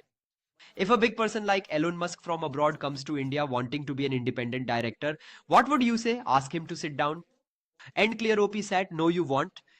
He is from a big company too. So if you have at least 3 years of experience at a listed company abroad, that works. Okay. Someone is asking, will MCQ book case studies in ICA ICE BOS app be covered? No, no case studies will be covered. All MCQs will be covered. A case study itself takes 20 something minutes, dear. And you don't need to do that either. It's not like that questions are going to come up. Just focus on the concept. Just do single MCQs. That's all. Okay. So let's go. Do you understand? I will tell you the basics. Listen once. Look at me. Hear me out. Look at me here. Let me make a request. Close your eyes. Please do it. Okay. Think of me as your brother. I will count to 3. See how it gets revised. 3, 2, 1, eyes closed. So ICA sir has been given a responsibility to make a data bank, and this data bank will list all current and aspiring independent directors. The company can take name from it and appoint their own independent director, but checking if they are independent or not is the responsibility of the company, not of ICA sir. Now, how will your name be put in ICA sir? You can get it registered for 1 year, 5 years, or an infinite period or lifetime, and the fees changes accordingly. If you registered your name for 1 year or 5 years, you may have to renew it. And when do you renew? Within 30 days of the name's expiry, you will have to pay an extra fee if you renew. So after you get your name registered, you have to take the OPSAT exam within 2 years. It is an online proficiency self-assessment test. So in this test, you need to score 50%. There is no limit on attempts. Clear it within 2 years, okay? But if you are a very big person, I mean if you have more than 3 years of work experience or more than 10 years of practicing experience as advocate, CA, CS, cost accountant, then for the name you don't have to give the exam. If you are a director or a managerial person in a big company in India or outside, if you have worked in the ministry or you have worked in SEBI, IRDA, RBI, then you will get 3 years. After that, you need to remember one thing. You take the exam within 2 years. If you don't clear it, then your name will be removed. You can get your name restored by applying, but you will get only a year's grace period. In that year, you will have to write the exam and clear it. So if you clear it, then very good. You will get your original validity now. But if you don't clear, then your name will be permanently removed. You will have to apply again and pay the fees again. Open your eyes. Those who were being smart, I tell you, you should learn from small things. I see it clearly when some people act smart and don't close their eyes. I know. Let's go. Now listen to me. Let's move forward. Please pay attention. Listen carefully. Let's move forward, please. So the thing that I am talking, I do mind mapping of it very regularly in class, but it cannot be too much. I will get the important things done. Okay, everyone. Let's move on to the next section. Then we take a break. Write your next section, section 151. It's section 151. What does it say? It's about small shareholder directors. So, sir, what are the small shareholders directors? First, you need to understand what small shareholders are. Small shareholders mean those whose height is less than 5 feet are small. The people above them are big or tall. Is it like that? No, shareholding reveals this, your small shareholders or not. So the shares that you hold, the nominal value of them, it depends on nominal value. Means if the face value of it is equal to or less than 20,000, if it's exactly 20,000, that works, but less than or equal to 20,000, then you will become small shareholder. Small shareholders means small people. These people are generally minorities. Minorities means in company, suppose let's say Adani company. So 50-60% is held by Adani and his family. Those who hold small shares, there are many people like you and me, we call them small shareholders. And nominal value is a big deal. You see, Reliance's one share has a face value of 10 rupees and assume its price is 3,000. So you understand how much gap there is. So we are talking about the nominal value, not about the market price. Okay. Now, sir, if you are such a small shareholder, so here in case of a listed company, which case in a case of a listed company, you can have a small shareholder director appointed. Okay. But it is not mandatory. No compulsion, a listed company may. So may means perhaps. So your company may appoint your small shareholder director. When can it do it, sir? A listed company can either do suo motu. So I asked, what does suo motu mean? It means if they themselves means taking control over a matter. Okay. So suo motu means on its own motion. What does on motion mean? If a listed company like Reliance felt that it is neglecting small shareholders, then it might independently appoint a director to represent their interests. Their small shareholder director. But sir, if I talk about, I was telling you that this was suo motu. And the second case is when you get an application from a small shareholder. Application from who? A small shareholder. Sir, if one small shareholder or 5 small shareholders apply, does it work? No, sir. Do you know what they said? How many are needed? You know, either we need minimum 1,000 small shareholders, 1,000 minimum, or we need 1/10 of the total shareholders here. Okay, 1/10.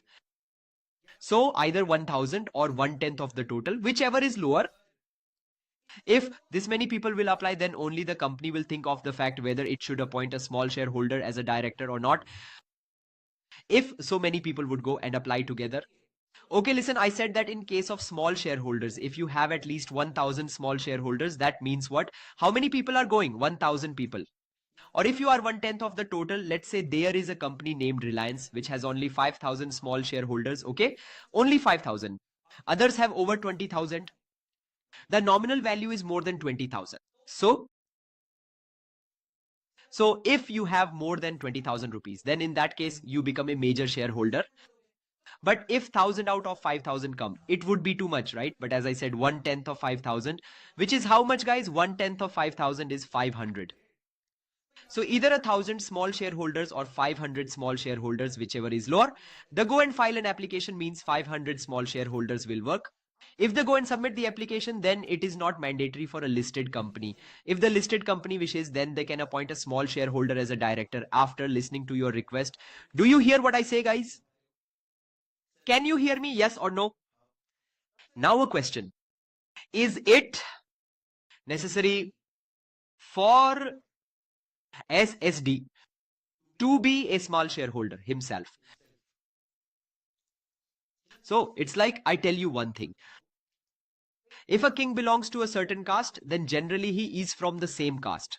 I won't take names, but let's understand a simple thing. If a king belongs to a certain caste, generally he is from that same caste. For instance, imagine someone from that caste in Rajya Sabha. So you would logically put someone from the same caste, right? But if I talk about a small shareholder director, then a small shareholder makes someone seated or appointed. On which position? On this small shareholder director's chair. It's not necessary that he is also a small shareholder. Either if he doesn't hold any stock, that's okay. Even if he holds a lot of shares as well, it still works. Anybody can become. So the answer is no. It is not necessary for a small shareholder director to be a small shareholder himself. Okay. You understand it's not necessary. Who knows if he even holds shares, or maybe he holds a lot of shares. There is no problem. So now if you want to become a small shareholder, okay, if you want to be a small shareholder director of a company, of any company, so you should have at least 3 things with you. What are those 3 things now? First, you should have a DIN. Should have DIN. It's director identification number. Well, all director requires that. Then secondly, you should have given your consent. So the consent is that, yes, I am prepared to be yours. Okay. You need to give your consent. And third is that you ensure that you should not be disqualified. Under section 164, what is 164? We will read that tomorrow. Okay. In 164, you shouldn't be disqualified. Okay. In 164 section, you shouldn't be disqualified in this. It means that you are a qualified person to be a director. So section 164 tells that who are not eligible to become a director. If you fall in that, then you cannot be a small shareholder director, but otherwise you can be a small shareholder director.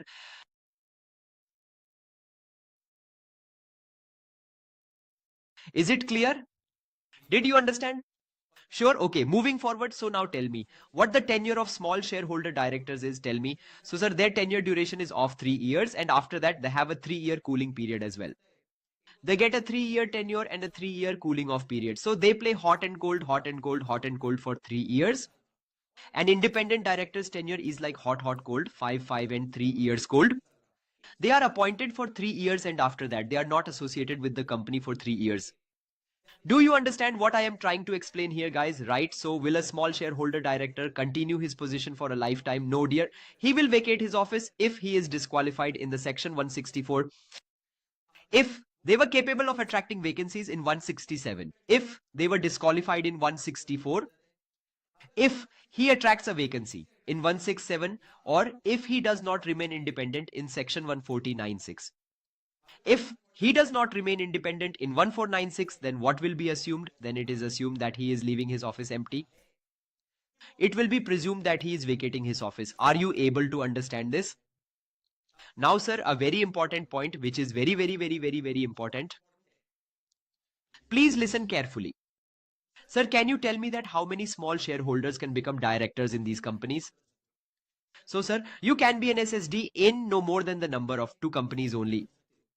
And those 2 companies shouldn't be positioned as rival entities in a competitive business. So you are saying that you want to be an independent director for both Reliance Power as well as Adani Power. Then the law says no, you can't. They are competing businesses. You cannot be a small shareholder director for those companies, but you can be a small shareholder director for a maximum of 2 companies, but not more than 2 companies. Okay. So sir, can I be a shareholder director of Reliance? And also, for example, let's compare these companies. Can I be a small shareholder director of a shoemaking company and furniture company? Yes. Those two should not be in competing businesses, meaning there should be no competition between them. If both conditions are met, then in that case, what happens? You become a small shareholder director. You can become a small shareholder director. A question will come up in the exam. Okay, so sir, what was this? There is a question in this. Okay, listen. Question is, small shareholder director, independent director is mandatory. So take note of this question and cut it out because it's not relevant for you. If you need, then you can watch my fast track lecture. It has a good discussion, but it's not relevant to you here. Okay?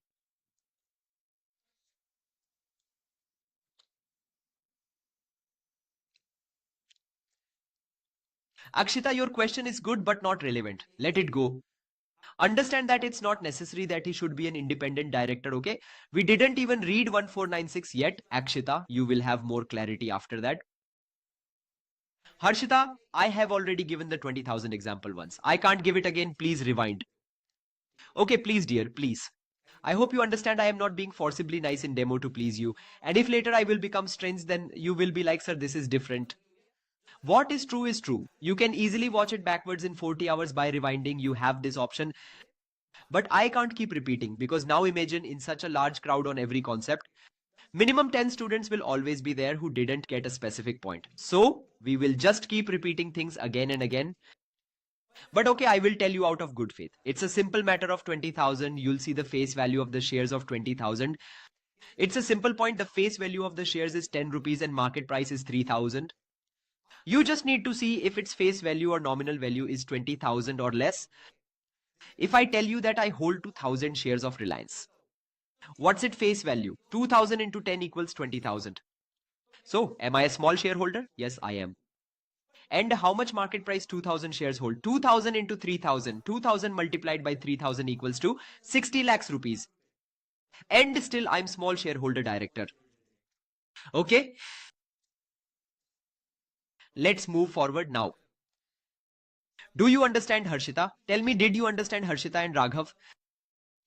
Okay, so close your eyes for a moment. Let's revise 151 quickly. Last time you didn't. Come on, try it. It's a request. Nothing will happen in 2 minutes. Put your ego aside and act like a child. I'll close my eyes. Let's do it together. Let's close our eyes. Come on, okay? So, section 151 tells about small shareholder directors, that not every company needs them but listed companies. And that too, only if they want. Small shareholder directors are representatives of small shareholders. Who are the small shareholders? They are the ones whose nominal value is up to 20,000. Exact 20,000 will work as well. How to appoint small shareholder director? The company can also do suo motu, or the company can also receive an application. But in both cases, it's not mandatory, it's optional. They can choose. Sir, is it still optional if application comes? Yes, still it's optional. Now, who will give the application? It will either be given by 1,000 small shareholders or 1/10 of the total small shareholders, whichever is lower. After submitting the application, what you do? If the application is valid, then you can appoint a small shareholder director. 3 conditions are applicable for him to be appointed and removed. 3 cases to appoint are din, consent, and the should not be disqualified in 164. And when can you remove? If he is disqualified in 164, vacate in 167, or if he is not independent in 149(6), it is not necessary to be a small shareholder to become a small shareholder director. He might not even hold shares and still he can become a director. And lastly, I said that you can be an SSD for a maximum of 2 companies, and those 2 companies shouldn't be in competing or conflicting businesses. Now open your eyes.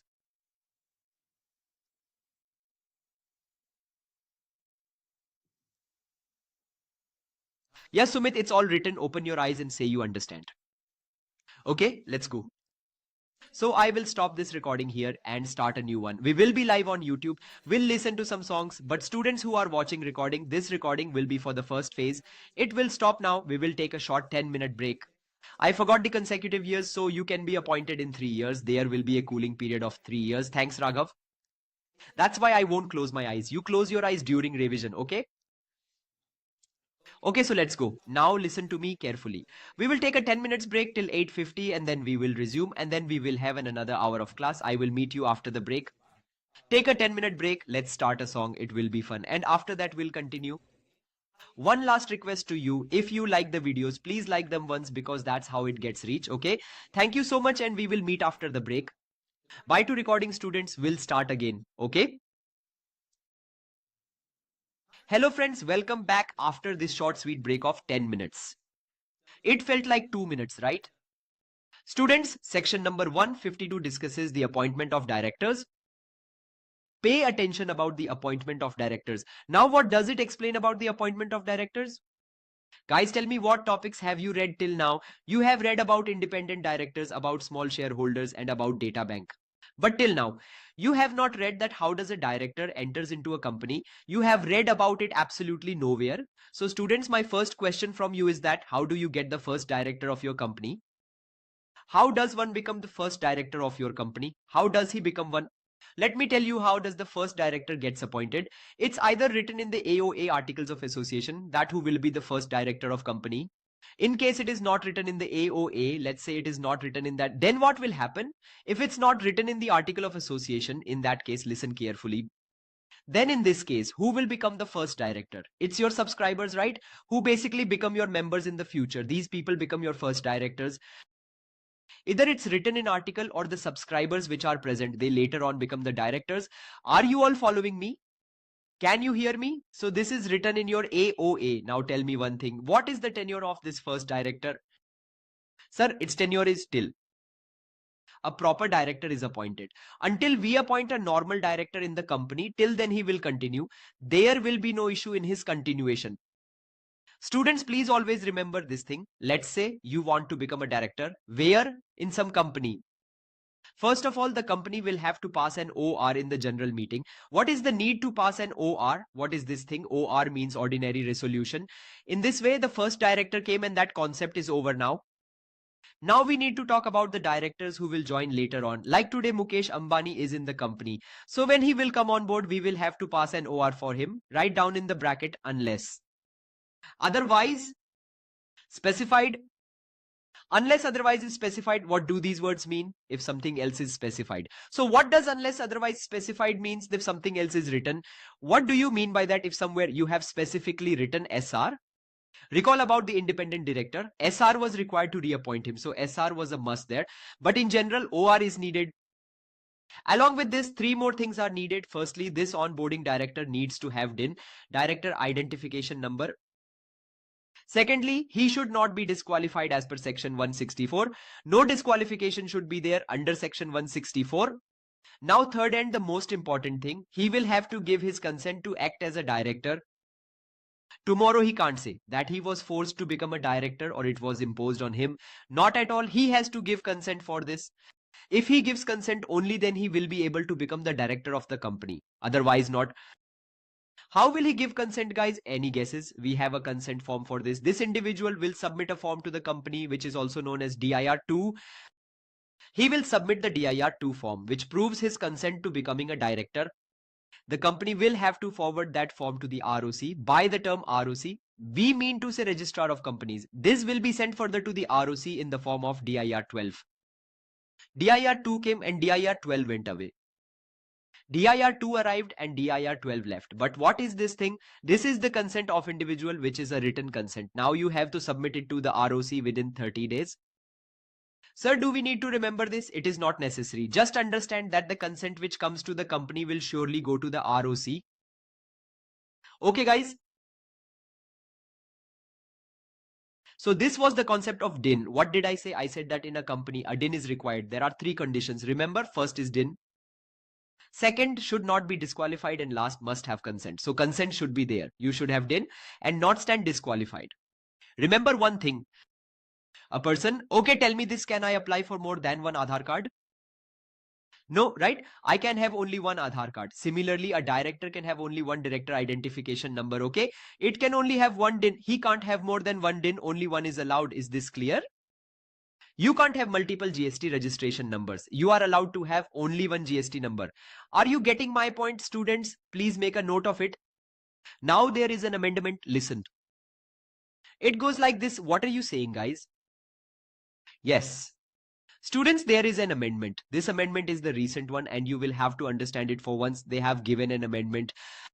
Since you have given your consent, a proper consent to be a director and also agreed upon it, then in that case, you need to attach one more thing. So you will have to attach a national security clearance. What is this term? NSC. This NSC stands for the national security clearance. Okay, guys. So now what does it mean? Let's understand. Suppose you are not an Indian citizen, so you are not an Indian national. Now assume yourself as a person who is a national of neighboring country which shares the land border with India. Then what will happen? Let's take an example. Suppose this is India. Presume this as the map. I know it is not a proper one. Now which countries share its land border with India? So you have Pakistan, Nepal, Bhutan, Afghanistan. Who else? Did I mention Pakistan? Yes, all these are your neighboring countries. All these nations are those nations that are considered as your land border countries. So if you need any help and you are a citizen in any of these countries in our neighborhood, then whom do you need to consult? You will consult our Ministry of Home Affairs. Is this clear to all? Consult who? Ministry of Home Affairs? Respectable Mr. Amit Shah. So you can visit Mr. Amit Shah and ask, sir, can I? I mean, of course, there will be a team of Amit Shah. Why will he be alone? He, of course, will have a team. Okay, let's not get into political protocols and things and continue to focus on our subject. Maybe we will talk about this later. So I said Mr. Amit Shah will give his approval, which is known as the national security clearance. This approval shows that we have no security threats from you. Once you receive the security clearance, you will send that along with the consent form and only then you will become a director. But who needs to send this security clearance? Suppose if you are a person who happens to be a citizen of the country which shares its border with India. So you will need to get a national security clearance from the Ministry of Home Affairs. And after sending that to the company, you can become a director. Okay. Yes, dear, right. Afghanistan, Bangladesh and Nepal. Understood now? Very good.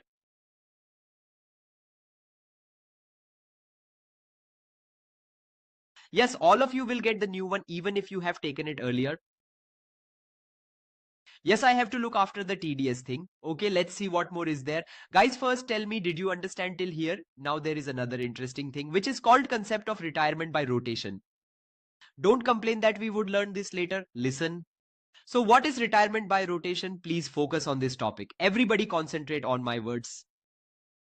This is a cleanup process similar to the auto cleanup process found in your phones, which helps in cleaning your phone automatically. Similarly, it's a cleanup process for your board of directors. Now listen properly and try to understand this process. I am going to explain what happens in retirement by rotation. Okay. Do you know the provisions of the Companies Act? Let's assume that there is a board of directors as per the Companies Act and it has 6 directors in it, or say it has 10 directors. Now, if there are 10 directors in a board of directors, then understand this. Every AGM will have same compulsory thing. What will be it, students? Come on, think of it. We will discuss who they are and from where have they come later on. But before this, of the total directors, few of them will surely see an exit. I feel sorry for them. Yes. Some of them will be simply asked to leave and thrown out of the board of directors. And then the shareholders will have a choice whether they want to reappoint him or not. They will be asked about it. If they give their approval, then you can appoint him, right? But what will happen if they say no? Then nothing can be done. He will have to get retired. This is called retirement by rotation. The directors that you removed from the board of directors, they are called rotational directors. Is this clear? They are removed. Do you know why are they removed? As I told, this is a cleanup process. Every year one director will be removed. The process will continue till the last director is turned up for the removal. Then process will start again. So it is basically on a FIFO basis. Which basis? FIFO. This term means first in first out basis. So some directors are thrown out in the annual general meeting. Got it? When do you do this? This is done in AGM. You don't have to do it manually. It's done automatically. So listen, students, what the law says about it. Listen attentively. The law says that in every AGM, except the first AGM is plain and simple one. You don't have to remove anyone. And apart from the first AGM, what will you do in all the other AGMs? You will consider the total directors of your board. Okay, have you ever seen any reality show? For example, Indian Idol or any similar reality shows. So tell me, what happens in those shows? 1 out of 4 people is going to leave. How do they do it? Red zone and green zone are demarcated. Red zone signifies who will not continue with us. There is a possibility that they may leave today. Green zone means one is safe for today. But it may happen that in the upcoming weeks, people would vote them out. So students, you will also do the same. Whatever directors you have, you will divide all of them into 2 parts. There will be a red zone and a green zone. Now guys, we will treat the red zone as the rotational directors. The rotational directors are those people who can be removed from the board of directors anytime. On the other hand, we have non-rotational directors. These are the ones who are in the green zone, hence they are safe. Non-rotational directors means they are safe forever. They will never get disqualified or removed. Let's take an example. Mukesh Ambani in Reliance is non-rotational, meaning he can never be removed. No one can remove him, at least from this section. You can remove him separately, but not from here. So this was about the non-rotational director. Thus we have discussed both rotational and non-rotational. Rotational directors stand in the red zone. Now listen, what do we call directors who are leaving the board, or let's say they are in the red zone and will have to leave eventually? We will then say they will retire by rotation. So these are the people who will be removed from the board and the rest of them will remain safe. You don't need to remember the language because it is MCQ. So it is MCQ, not descriptive. So understand this, some people out of total directors will be put into red zone and will be removed afterwards. Now comes the question, how many people? So out of total number of directors, it will be at least 2/3 these people will become rotational. Meaning at least 2/3 these many will leave today. Now let me tell you about the 2/3. What does it mean? Suppose a situation arises whereby you have a total of 10 directors. So here at least 2/3 of them, which counts for 7 directors, they will have to leave the board. Clear? 7 directors will have to leave. It means if it would have come to 3.33, then a minimum of 4 people would come into the rotation, meaning they would be in the red zone. From those, always remember 1/3 will retire by rotation. 1/3 will retire by rotation. 1/3 of whom? 1/3 of 2/3. So if there were 7 directors, 1/3 of 7 directors will amount to 2.33. Students, you will do the mathematical round off. So this will amount to 2 people. 2 people will leave you today. The remaining 5 people are safe for now. We will deal with them next time. So you just figured out that out of 10, what number of people will leave you today? So you know now, 2 out of 10 will leave. How did you calculate it? You put at least 2/3 in the rotational, then took out the 1/3. Remember, it says at least in 2/3, but here it doesn't mention it. So when you will round off this mathematically, 2.33 will become 2 and 2.67 will become 3. In this process of rotation, those who tend to retire are called retiring directors. Now here, what should be the ideal number of retiring directors? 2, right? Who are the 2 people who will leave the office? It is decided by seeing who has been in the office for the longest period. Now, what do you mean by the longest in the office? The ones who were here from the very beginning is going to retire. I mean to say that basically, if you understand the FIFO basis, then the 2 people who were appointed first will leave the board first. What will happen if 2 or 3 people were appointed on the same date? Let's say there are 4 people who were appointed on the same date. Then tell me what should be done in that situation. Then do you know what will you do, guys? First of all, you will try to go for a mutual agreement. Mutual agreement means if A, B, C, D were appointed on the same date and 2 out of 4 people need to be removed, then it will be mutually decided. But what if you have not decided it mutually? Then in that particular case, it will be decided by the lot means lottery system. It means we will put the names of 4 people in a box and shuffle, and whoever's name comes up, we will simply remove them. So 2 person will be removed, meaning directors are being removed on the lottery basis. So students, now you can clearly see that it's a very plain and effective mechanism by which we try to clean up our board. Now what happens if a shareholder has disagreements with any director? Then in that case, law will automatically make him leave. And you can reappoint him if you want. Okay, fine. Did you understand it, students? Any doubts? Tomorrow class will be on app. Okay, listen to me. I will tell you an important thing. Remember one thing. People who are appointed in the general meetings are the same people who retire from general meetings. If you were not appointed by the shareholders in the general meeting, then you can't be removed from it. So first thing is to understand that when you are counting the total number of directors, which means the 10 directors, which is your total number of directors, don't pick these 3 out of them. First is your independent directors. Independent directors won't be counted in these. There is no question of their removal. Now second is a nominee director, which will be taught in tomorrow's class. Remember, you will not include those nominee directors here now. Besides that, you will also not bring the alternate directors. Is this clear? What is a nominee director and an alternate director? We will study that in tomorrow's class, but do not include them here. Now someone is asking, if the total number remains 10, how would one know that which one is non-rotational and which one is rotational? Do you know who are the non-rotational members? They are the ones who are not appointed in the general meeting, but they have been appointed by the board of directors, just like your additional directors. Tomorrow I will teach you about the additional directors in section 161. Tomorrow when I will teach you about this, you will learn that since they were not selected by shareholders in AGMs, so the shareholders have no right to remove them. So those who are not appointed to the general meeting are considered as non-rotational. Tell me, do you all know about the maximum number of non-rotational directors? Students, when it clearly mentions 2/3 here, then the non-rotational will be 1/3 max. More than that is not permissible. It means that out of the 10 people in the board of directors, 3 people can never be removed. No one can remove them. Anyone can be into this. You can decide it from an agreement. For example, Mukesh Ambani has an agreement on this. It says that he can't be categorized as rotational director.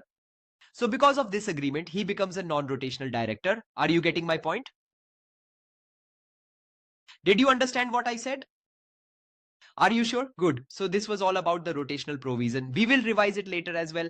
But for now, please focus here. Okay, understood. Now, what did you do? You have removed 2 people here. Who are these 2 people who left the board of directors? Let's presume some imaginary names for the sake of understanding. One is Mr. Jai and the other one is Miss Aditi.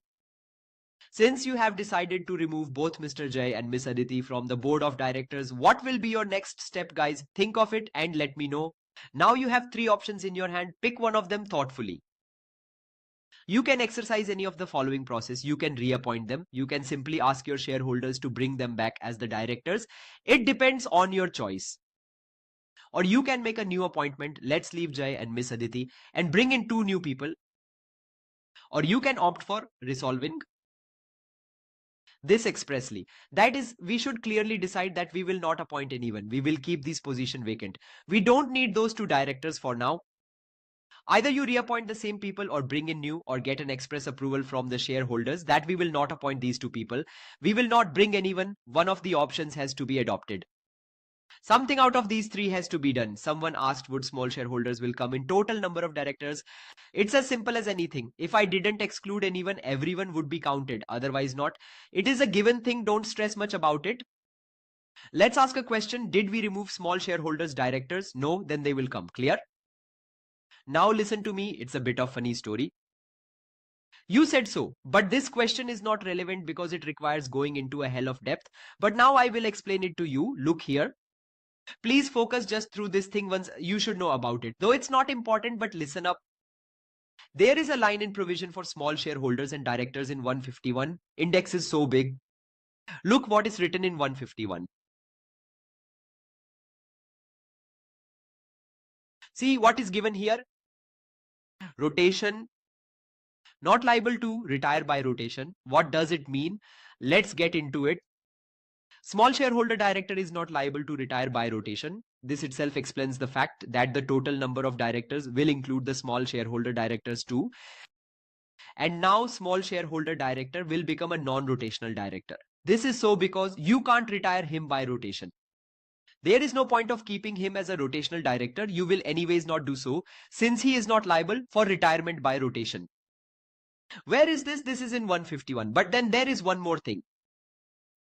If you go and check 149, you will find something else written in it. It's the last line of 149. It says 152.6 and 152.7 is not applicable to independent director. What's 152.6? It's what you're reading now, retirement by rotations provision. That's the provision for retirement by rotation. He says that's not applicable. It's saying that the provision isn't applicable to independent directors. It says here, small shareholder director can't be retired by rotation. This means that the independent directors are not counted in the total number of directors. But small shareholder directors will be included in total number of directors. There's a very big and wide debate on whether small shareholder directors are independent directors. Is it mandatory? If it's so, then what will happen? I swear to God, this concept that you are talking about has never been useful in life, not even in your paper 4's descriptive. Don't waste your energy trying to understand it. I can justify each and every word to you in the next 15 minutes, which I did in my ultimate batch. And you don't need to use brain. You need to understand that small shareholder directors will come in total number. As he can't retire by rotation, he will come in the non-rotational position. Okay? Sir, can you keep the classes in the morning, please? No, Khushi, I don't have any free time in the morning. I have a direct tax batch of AK-47 of CA final, so I can't take it. Okay, let's go. Sir, as I was moving ahead, I said you that you remove 2 people, right? There you can work in 3 ways. Either bring in new people or reappoint the same ones or resolve it by getting it done expressly. What does resolve mean? Pass a resolution that we will keep this vacant. But sir, if you haven't done any of the 3 that is given here, then you know what will happen. Your meeting, your general meeting that is there, it will be adjourned. Adjourned means that it is temporarily postponed. So you have to come same time, same day. But by next week, same time, same day next week. You understand? You will have to come next week. And next week, either you reappoint them or you book a new appointment or you expressly resolve it. That we are not doing anything. If not this week, then you have to come to next week's adjourned meeting. But there are many crazy people, even in an adjourned meeting, they neither reappointed nor newly appointed nor passed the resolution. Sir, if you didn't do it in the adjourned meeting, then what will happen to your meeting again? It cannot be adjourned again. Do you know what will happen to your meeting? Listen keenly. Now there will be an automatic reappointment. What will happen now? Automatic reappointment. Meaning those people that you had removed and sent out, right? They will be reappointed back on their own. They will be automatically reappointed means Jay and Aditi who were removed will automatically return to the board of directors. If you are not doing anything from the 3 options, then what is left for the law? But sir, these are some important exceptions for the automatic reappointment. Just remember the ones I tell you. Remember just as many as I tell you. Okay? First, they tried to appoint Jay and Aditi, meaning when the government removed them. When they were removed from the rotation, people tried to reappoint them. But sir, the shareholders refused to do so. Meaning to appoint them, a resolution was put up. In order to appoint them, a resolution was put up here. Okay. But it was lost, meaning the resolution was lost. Meaning the shareholders refused to appoint them. If you refuse to reappoint, automatic reappointment won't happen. Logical, right? Now, the second one, sir, he has expressed his unwillingness. It means they wrote it down in writing that I don't want to be on the board of directors of your company. So go ahead and do whatever you want. So when he expressed unwillingness, it means in a way he took back his consent. He has withdrawn his consent. So we can't reappoint him again. Okay. And the third one, sir, please listen carefully to what I'm saying here.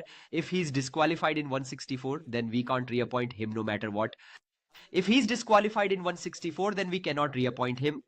The rest, apart from these three, in the rest of the cases, we can reappoint them.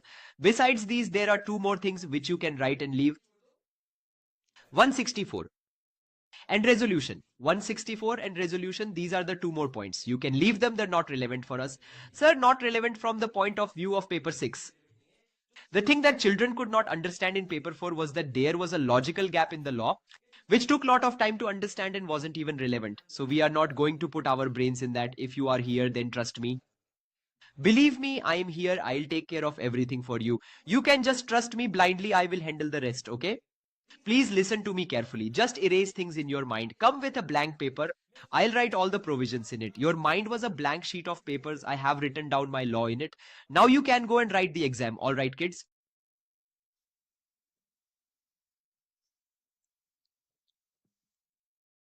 Did you understand, students? Hey, DJ Shah, welcome, welcome. Okay, sir, listen to what I'm saying carefully. 162, not 164. It's 162, okay? Write 162 and strike out. We have covered 164, okay? Okay, guys, now listen to me carefully. What I said, there are three exceptions. Now close your eyes for a second. Close your eyes once and listen to me carefully. I have just read the section 152. It's very simple. In a company, okay, close your eyes. 3, 2, 1, eyes close. Where does director of a company come from? The first director of a company. Either it will be written in article or the subscribers will become directors.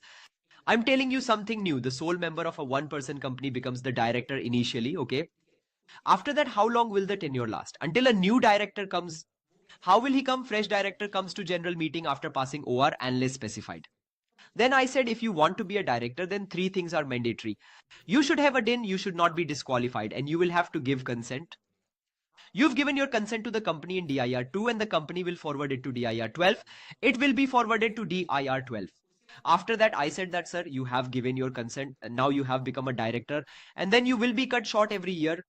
In the year, total number of directors, out of which at least two-third directors will be rotational, from which one-third directors will retire. Listen carefully, two-thirds will be at least, meaning you'll do up a round off. Then the one-third that will retire, you will round them off with max. Out of 10, you will get to know that 2 of them are leaving.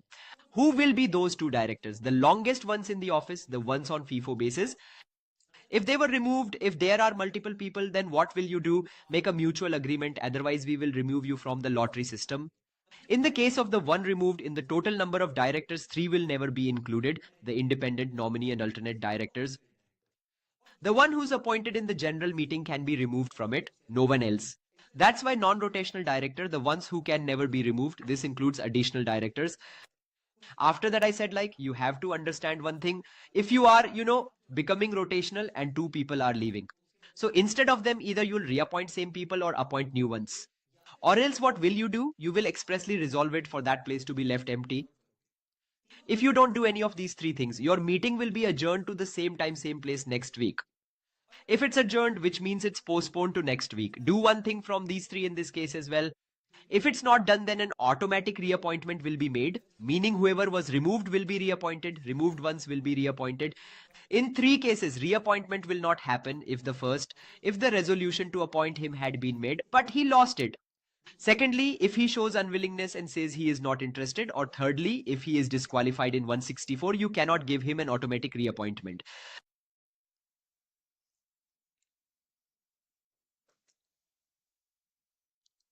Now open your eyes. Tell me, did you understand?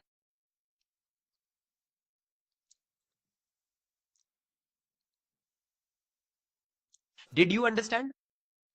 When you close your eyes, then your distractions actually end. The second is mind mapping. Mind mapping means your brain places the icons that you wrote randomly in spaces. If you strongly mind map with me, then I will make you go through all the important sections and you will remember things very well. Okay. Some people are talking about class timings. Look, it doesn't get adjusted by your saying. If in a majority 90 out of 100 kids agree to change the class time, right? Then the 10 who don't agree get upset. Please, my sincere request is, we are at CA final, we aren't at CA foundation or 12th standard. So keep requests that I can fulfill.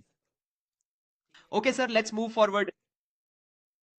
Please listen to me. From now on, we'll understand a little concept. We'll just read for another half an hour comfortably and we'll stretch a bit.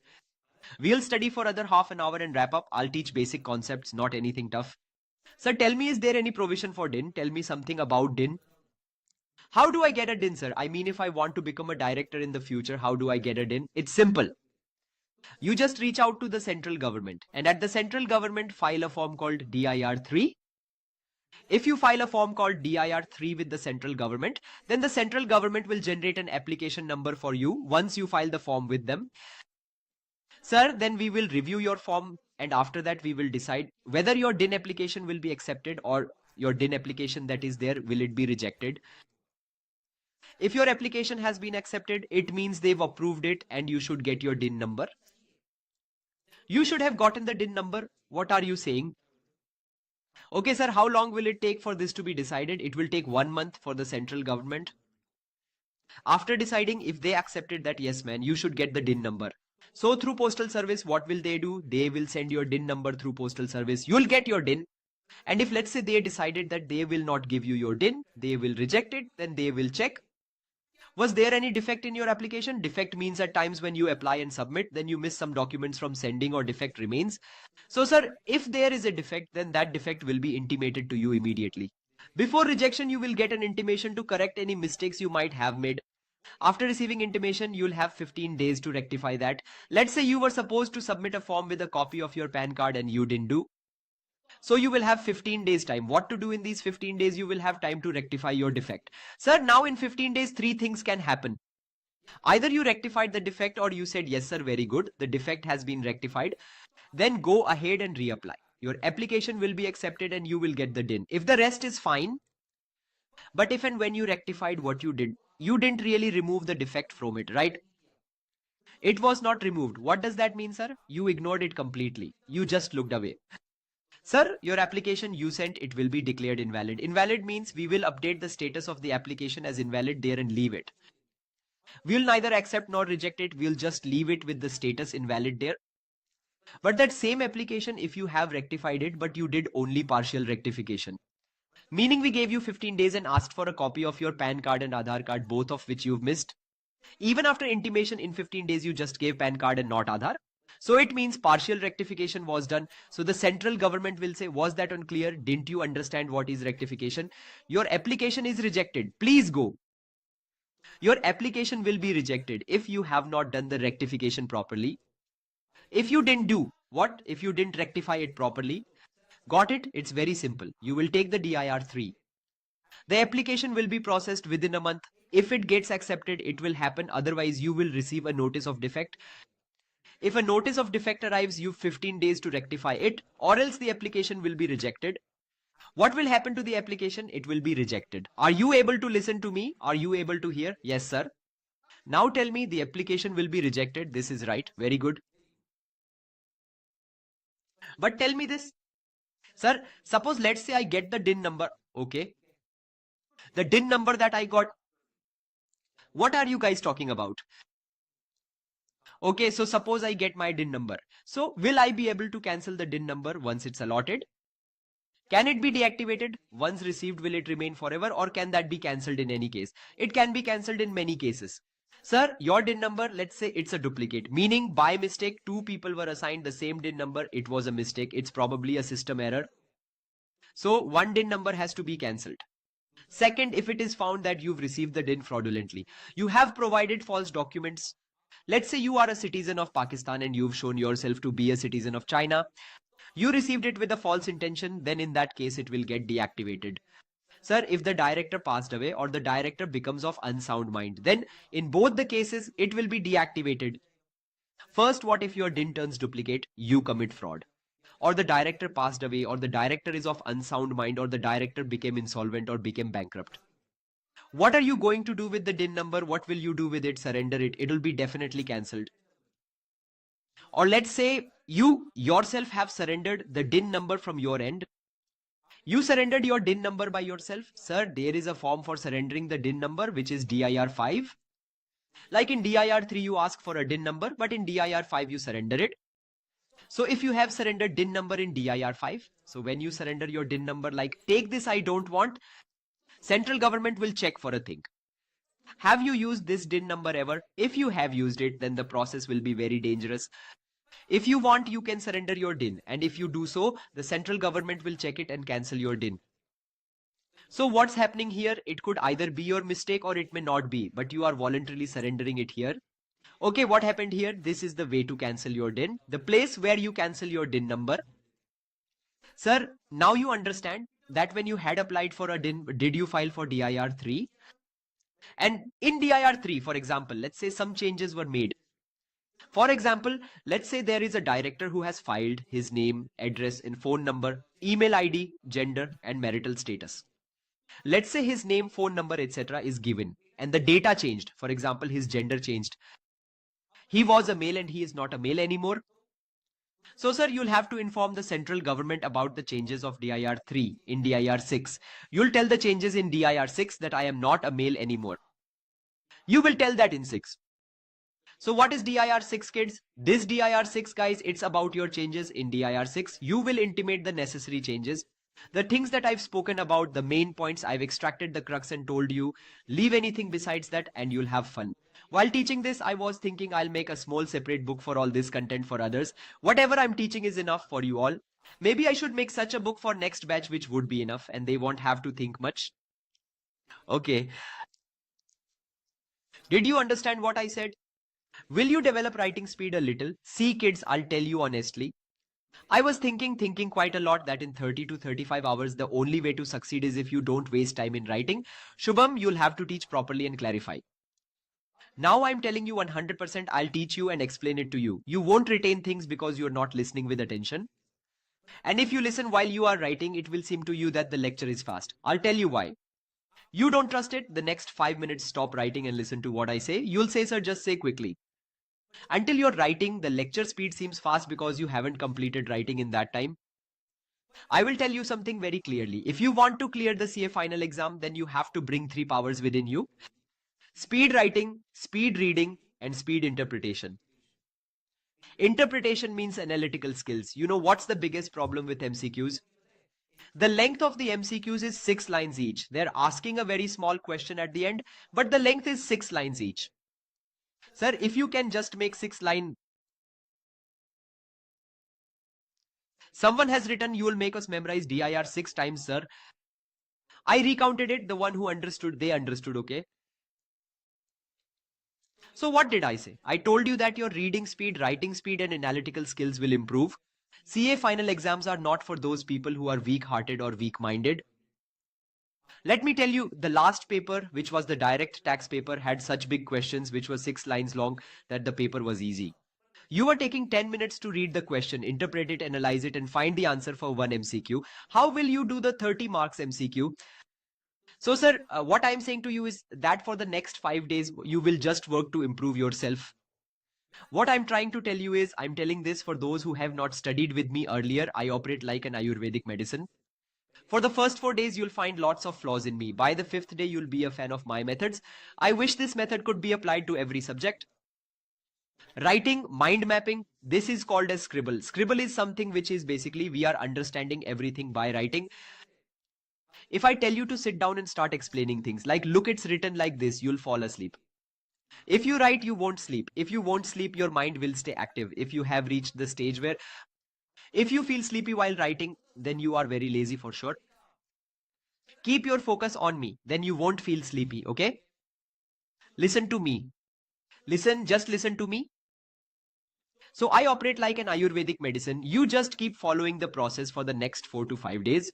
Then on the 6th day, you will give me a feedback on how did you like it, okay? Listen to me carefully. If you have problem with speed, I swear to you, I'm telling you, you don't have the option to finish the syllabus of 30-40 hours. What's the second option you have? See, my child, you have to understand one thing in life. Just because time is limited, nothing will change. The basic process will remain the same. I have to read so much in the specified time. I'll keep the basic process same. It takes time for my brain to understand things. 1 can be 1.2, 1.3, but not 5x. If I had to tell you in the first video itself that if you have any questions during today's class, understand that it is very normal to have doubts. First time you are studying very heavy provision, the stuff you taught, it's the 2 days worth of content in the fast track lecture. If you understand things here, yes, I will handle it. You contribute 90%. I will give 10%. It will be handled. So we are going to nail it in 35 to 40 hours. But if you feel that, no, I'm really very much so much anxious, my child, regardless of what you do, you will see the ICAI. Let it go. Right now, I don't want to become that person who is doing something by criticizing ICAI. The opinion that I have in my mind, I will not say it because let it go. So what I'm telling you is that you need to take more hours. Okay. You will have to spare more hours. It will compensate your both group or single group. You will have to figure it out, but it will take more hours. Okay, guys. Okay, the focus muscles are getting worked out. It is enjoyable. Very good.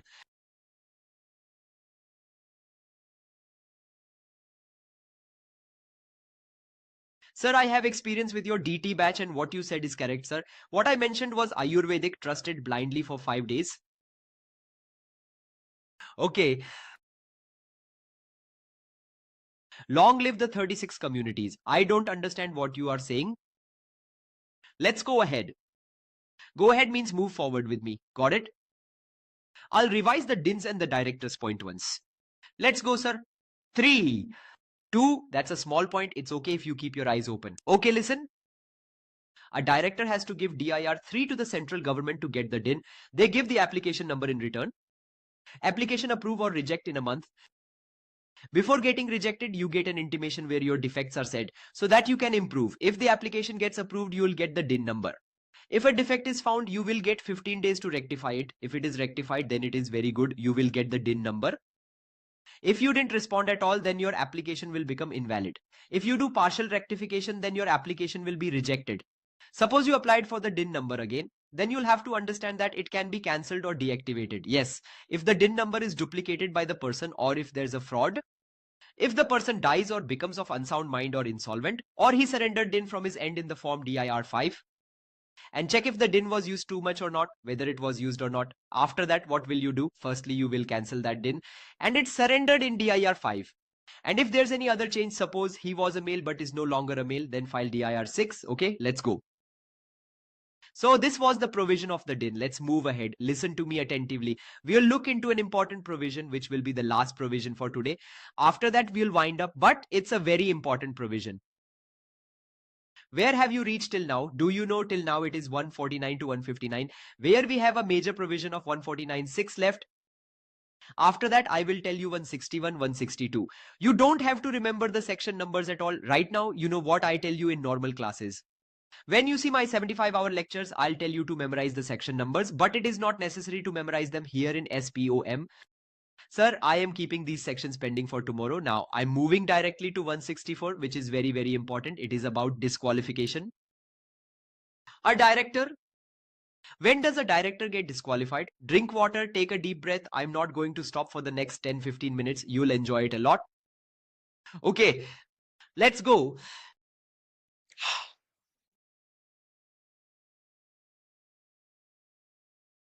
Okay, kids. Okay, kids.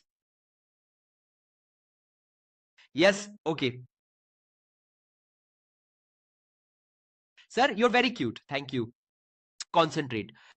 Look here. Sir, what did I say? I will split this into 3 parts. Look at here, 3 parts. Sir, this is subsection 1, 2, and 3. You don't need to memorize it. First, understand it. What disqualification are we talking about? Not an independent director, normal. Can you and me become directors of any company? I said, yes, you can become a director. But if you fall into this category, then you can't become a director. What does it mean? Suppose, let's say you have become of unsound mind. Okay, unsound mind. Unsound mind means we are not mad, we are mentally ill. If you have an unsound mind, you can't become a director. Sir, what does unsound mind means? I was going on the road and someone called you crazy. Oh man, he called me crazy. Now I can't become a director. No, brother, not like that. When unsound mind is declared by a competent court. If any court declares you of unsound mind, you will be disqualified. Second, sir, if you are undischarged and insolvent. Sir, are you undischarged insolvent? Or your application for the insolvency is pending. What did I say? You're either an undischarged insolvent. What it means? Your case is still going on. The case has not been closed yet, okay? And you are still an insolvent. Your case has not been closed yet and you're not yet discharged. And you have submitted your application. The case hasn't started yet. The application is still pending. If your application is pending, what will happen then? In both of these cases, you will be disqualified because we said let the insolvent people be. Why do you have to bring them? Why do you have to bring them forcefully? Sir, listen to the next point carefully. Sir, let's say if any court or any tribunal placed the order and you were disqualified after placing the order, then you will disqualify. Like for example, Nirav Modi. Assume Nirav Modi is neither of unsound mind nor insolvent. If any court gives a separate order that Nirav Modi can't become a director in any company for the next 5 years, then he can't become a director. After that, he can become. As long as your order is in force, meaning the orders are in power. You can't become a director until then. Okay. Then there are very important provisions. Sir, if you have been convicted, what does convict mean? Convicted means if you are found guilty. Guilty of what? Convicted of an offense. Do you know what happened because of that? Say if he has been convicted of an offense and because of that you had to go to jail. For how long? You had to be imprisoned for a minimum of 6 months. If you go to jail for a minimum of 6 months, you will be disqualified for 5 years. You will be disqualified for 5 years. Since when will the 5 years count? When you come out of the jail. You will be disqualified for 5 years as you've gone to jail. If you were in jail for 2-3 months, it won't matter. If you were in jail for 6 months or more, then you'll be disqualified for 5 years. But sir, listen to me very carefully. If you go to jail for 7 years, then you will be permanently disqualified. Permanently, okay? Sir, if you have been to jail for 7 years, you have committed some heinous crimes. If you have committed a serious crime, so let it be, you should never become a director in life. If you killed someone, 10 years imprisonment, will you make murderer a director? No, right? Will you make murderer a director? You will not make him a director. Okay. Do you understand? Do you understand? Yes, sir. Now what happened here? He has been convicted. If you are convicted of any offense, and in that case, you will be jailed for 6 months. And in that case, the jail term is for 7 years. Sorry. 6 months jail means disqualified for 5 years. If you go to jail for 7 years and more, you will be disqualified permanently. Do you understand? Sir, let's see it in 1.75 because it seems slow at the speed of 1. Wait a minute, I will tell you later. Listen carefully. What I said, this will be your convictions. Okay, if in 188 related party transactions.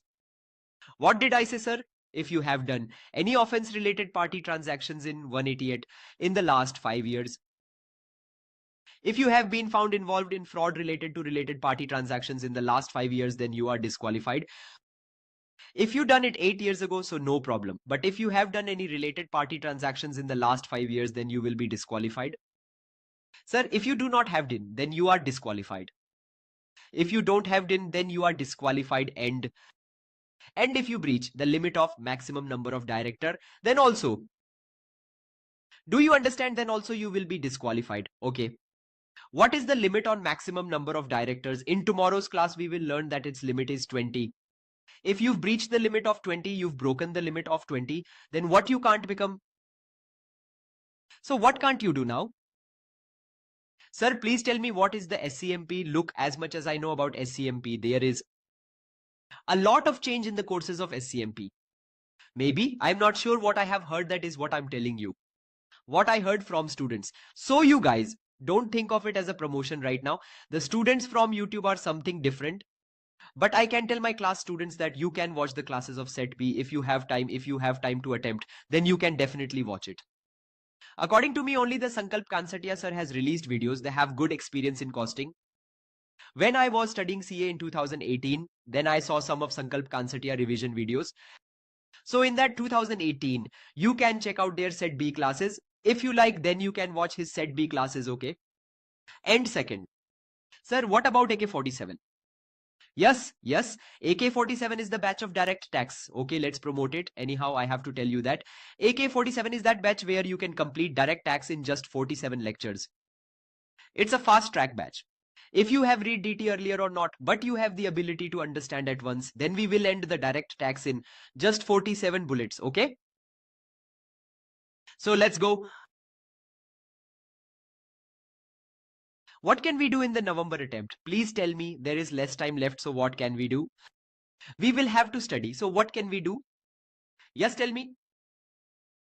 Did you understand that you can breach the maximum number of directors? Means if I am already a director in 20 companies, then I can't become a director in the 21st. I can't become director in the 21st company. These are your limits. What did I say? If you are of unsound mind, if you have become insolvent, or if a court or tribunal has ordered you that you can't become a director, then you can't become a director. If you have been convicted for some offense, you have gone to jail, and if you've been in jail for over 6 months, then you are disqualified for 5 years. 5 years after the release date. And if you go to jail for more than 7 years, then you will be disqualified forever. If convicted of fraud in related party transactions in the last 5 years, you are disqualified. If you do not have a DIN number, then of course you can't become a director. And if you have crossed the maximum number of directorship limit of 20, then also. Okay. Okay. Understood? I will tell you one more thing. That point number, this point right here. If you have been convicted for any offense, okay, have been convicted for any offense.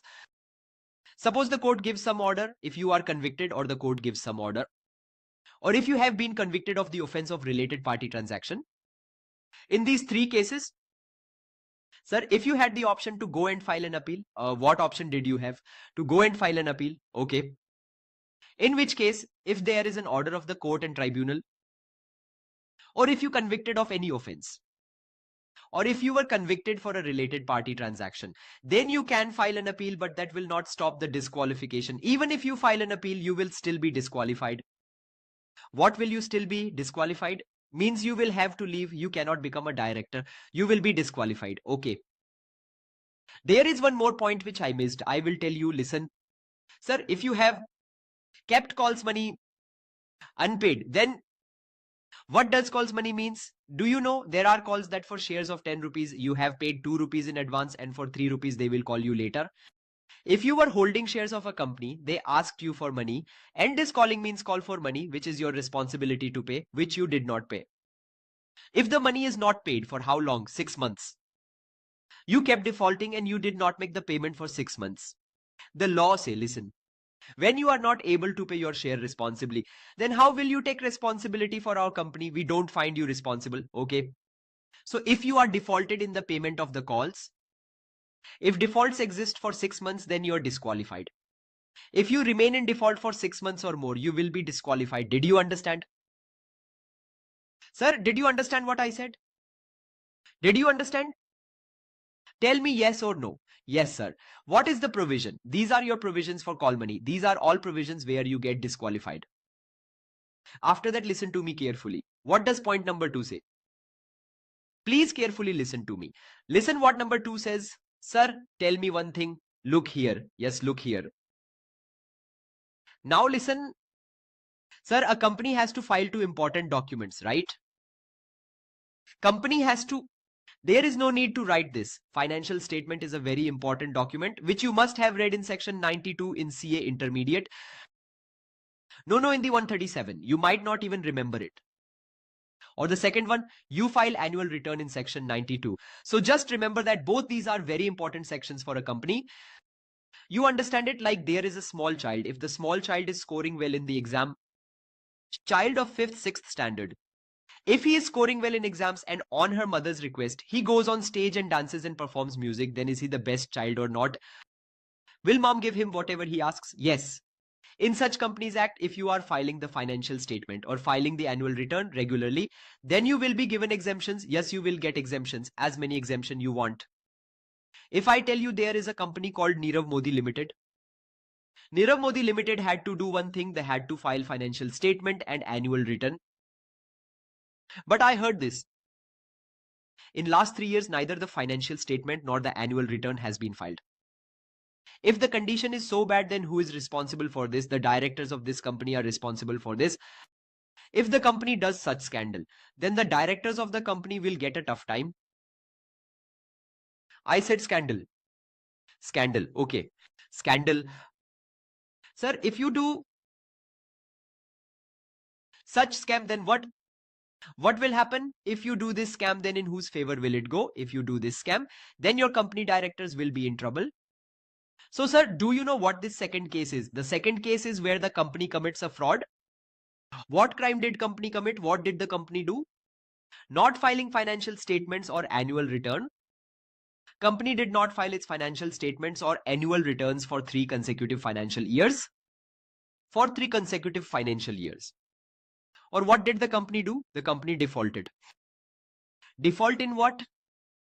In what did it default? If it defaulted in repayment of the deposit, in redemption of debentures, in the payment of dividends, DDD-D3, deposit, debenture or dividend, or the interest that is earned on deposit or the interest that is earned on debenture, all of these have been defaulted, and this default has been there for more than a year. Either it didn't file returns for 3 years, or it has been more than a year since it is not doing basic work, like not repaying deposits or redeeming debentures. These 2 tasks are basic. If you have taken money from someone, then return it. So, sir, if you do this kind of contravention, right, then listen to me very carefully. Sir, your directors, those directors will be disqualified. This company's directors, the directors of this company will be disqualified from 2 things. First is that they cannot be reappointed in the same company.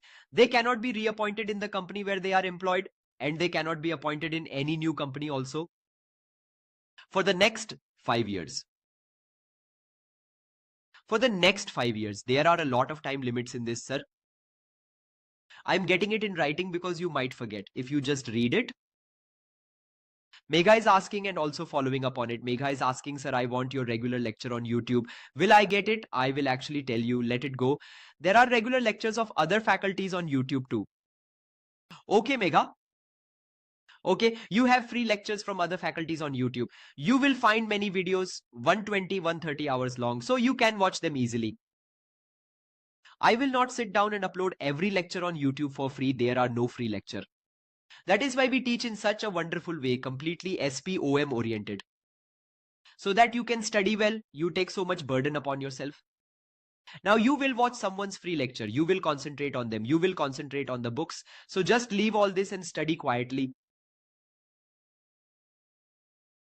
Okay, listen to me.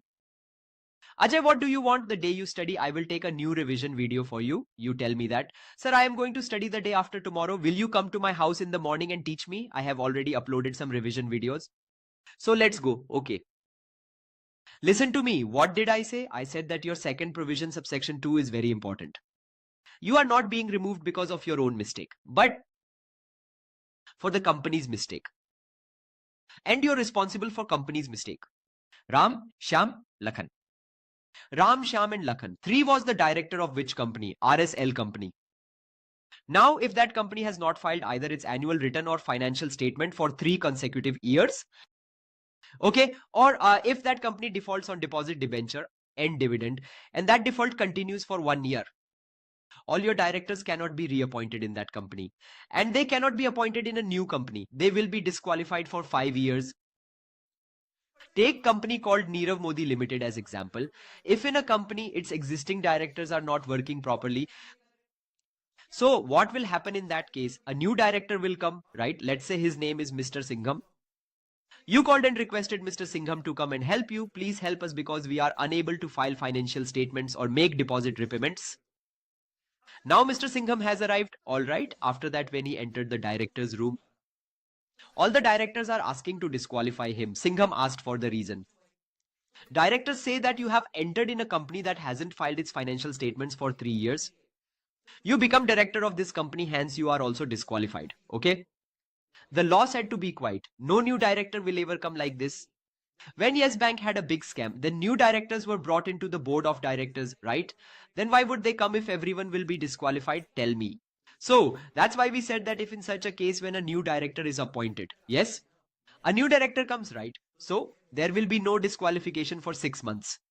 There will be no disqualification for half a year. You will be given 6 months time to improve things. And if you haven't improved even in half a month, you have to resign before the given time period gets over. Otherwise, you'll also be disqualified after that. What will happen? You will also be disqualified. Understood? Did you get it? Let me tell you something. Listen. Since 3 years, this company has neither filed its financial statements nor its annual returns. It hasn't filed anything. After this happened, the directors got disqualified. As soon as they were disqualified, they realized their mistakes. All right? So, they filed all the financial statements and annual returns within the next 5 days. Now tell me, will they remain disqualified for 5 years even after doing this? So answer me, dear students, will they be qualified after the day they corrected their default? Will they get qualified the day their default is fixed, or will they remain disqualified for 5 years? So the answer to this is that even if you improved it, didn't you make a mistake? Why are you waiting for us to disqualify you for 5 years? You did make a mistake, right? So you are still disqualified. Make sure that you understand that you will be disqualified for 5 years. Starting from the day this default happened, you will be disqualified for 5 years. There's no exception to this. Okay? Companies Act only stops you in so many cases, like if you are insane, insolvent, or if you are going to jail, or if it's some related party transaction fraud, you are not eligible, all right? If your company is not filing the financial statements or annual returns and not making the deposit for a year, you will be disqualified. But let me ask something, is there any additional ground like your age should be 18 years, 21 years or something? You should at least have a BCom or a CA degree. Are there some additional grounds? There's nothing like that. Do you understand? But there's a subsection 3 which gives you the power. This power is given only to private companies. If they want to, then they can provide additional grounds. Who else knows this? Those which are written in the law are fine. But let's suppose you, I and Disha Patni. Disha Patni, you and I, if you are a boy, then imagine Hrithik Roshan, all three of us are together. Disha Patni, Hrithik, you and I, we four opened a private company together, okay? One may ask what should be qualifications of the director for this company. The points that I have written in the law, we can write the points above them. We can add 2 or 3 more points in this. We can add 2-3 more points. We can add 2 or 3 more additional points, like we at least need a CA degree or we need MBA at least. It's your choice. It's only in private companies and impossible in public companies. Do you know the ways in which private companies can misuse this? Let's suppose Gautam Adani, who doesn't want Mr. Ram to join his board of directors, he's an independent director, so he'll look into the degree Ram has. They figure that Ram has CMA degree. They will say something like that in our course or in our disqualifications, or say he has a CMA degree with 5 years experience. So they will write that we need minimum 10 years experience. 5 years experience won't work. So you are putting on a useless drama by using it. We don't want that. You don't need to read DIR 89 for this. Leave it. Now listen carefully to what I'm saying. I have a question for you. Pay attention. This is Reliance Industries. It had taken a loan of 10 crore rupees from the bank. The due date of the repayment of loan was 31st March 2025. It's been a year and a half since then. A long time has passed. Are you getting this? That means we are now at 30th September 2026, right? Is that clear to you? The loan hasn't been repaid yet. Are you getting? Reliance has 3 directors in it. Now, what are those 3 directors saying? Let's talk about the 1st of October 2026. Now, what are they saying after 2 months? They are saying that they want to become director in a new company. Can they be appointed as a director in this new company? Can they be appointed as a director in this new company? Look at the question carefully. It says Reliance had to repay the loan by 31st March 2025. It defaulted for 1.5 years as it wasn't paid by 30 September 2026. After 2 months, he is saying that I want to be appointed as director in a new company. Keeping in mind 1684, 2, you tell me, can he be appointed as a director in a new company?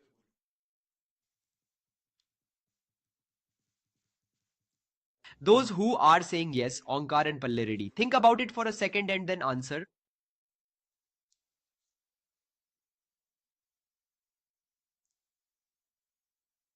Sir, I enjoy learning from you. Please upload law lectures and go live. Okay. Bye bye, sir. It sounded like Ivan because Ivan says things like these to me sometimes out of his love. He is my nephew. You don't know him, of course. Yes, sir. Yes, sir. What kind of answers are you giving here to me? Now you tell me, can he be appointed as a director in the new company? Of course, the answer for this question is yes. What are you saying? You heard right. If you have defaulted on a deposit, it's a problem. It's on a debenture, then a problem. It's on a dividend, also a problem. And if all three of these have been in default for n year, then also a problem. You have taken a loan from the bank and it's been on default for 1 year. It happens in business. There were many bank defaults during COVID, but directors weren't disqualified. Neither are we bothered about loan. Look at Vijay Mallya and Nirav Modi. You'll understand this. We care about the deposits and debentures, which is the public's money. We care about the dividends, which is shareholders' money. We don't care about the bank's loans. Are you getting me? Am I clear? Okay. This question is about the default of my bank loan. It was defaulted, so even though it has been 1.5 years, it still won't attract 164.2 because 164.2 only talks about deposit, debentures and deposit. Debentures and dividends don't talk about loans and won't come under D3, okay? Now pay attention and listen to me. Close your eyes and then I will give you all a complete revision of 164. Then we will end today's class. Please listen to me. This is a very important provision. I will tell you 2 or 3 extra things. Listen to it. You will get them in one go. Now 3, 2, 1, eyes closed. Let's revise section number 164, which talks about disqualification. First point, disqualification can be at individual level, like if you are of unsound mind, or if someone told the competent court that you are of unsound mind, or if you are undischarged insolvent, or if your application is pending, or if the court convicts you for some offense and you have received a sentence in jail for more than 6 months, then you will be disqualified for 5 years. And if the sentence is more than 7 years, then you will be disqualified for life. Then I said that if the court or the tribunal has disqualified you, then you are disqualified. And if you haven't paid the calls of a company, okay, you hold the shares in a company and you haven't paid the calls for more than 6 months, then also you will be disqualified. And also if you are convicted in related party transaction in 188, if you don't have a DIN, you are disqualified. And if you have breached the maximum number of directorships, that is 20, then you'll be disqualified. Remember one thing, you can file an appeal on all these, but it won't help. Once you get caught in this provision, you will be disqualified. You will have to sit quietly for 5 years. 164.2 says that where the company is at fault, the directors are disqualified because the company's fault is the director's own doing. If company didn't file financial statements or annual returns for 3 consecutive years, this company has defaulted on debentures, deposits and dividends for more than a year, or let's say it has defaulted on the interest on them. All right, students. Then all the directors will be disqualified for 5 years. Even if you amend your mistake immediately, you will still be disqualified for 5 years without exceptions. But if it's a new director, he should be given a buffer of 6 months. He's not disqualified for 6 months. And keep in mind subsection 3. This subsection states that if it's a private company, then you can state additional grounds in your AOA that may disqualify a person.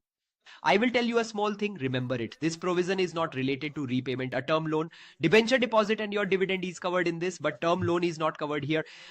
And besides that, there is one more thing. If any director is disqualified, so he files a DIR 8 to his own company, the same company he is joining.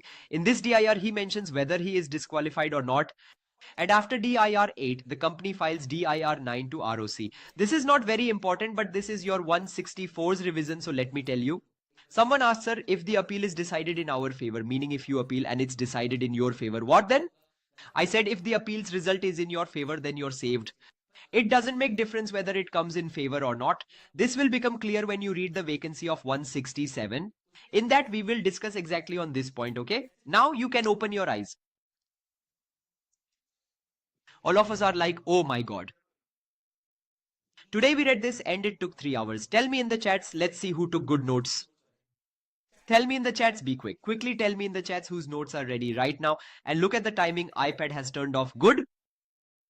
Tell me on chat who made the notes well. Yes, let me know who made good notes.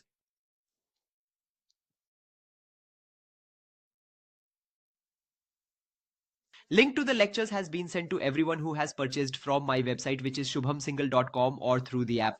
All of you kindly check your email or spam folder. Everyone has received an email. Many students have made notes themselves, right? Sir, are you going to give a DPQ? There is no need for a DPQ. Absolutely no need. I don't want to force you to do something you don't follow. Just make notes. Okay, very good, perfect. Many people have made this. Okay, let's go, guys. For one last time, I promise you that this session is going to add a lot of value to your learning. 100% clarity is not possible. If it were possible to get 100% clarity in 40 hours, we won't teach the CA final law for 120 hours. 10 hours won't be enough. But I will definitely make you ready enough for you to get exemption in SPOA and in paper 6 as well. You will not have any problem, okay? Do one thing, whatever we studied today from 149 to 159 and 164 that we studied next after that, go through it quickly from your notes. You don't need to do anything else, okay? Is the maximum number of directors 15? No, it's 20. We'll study tomorrow.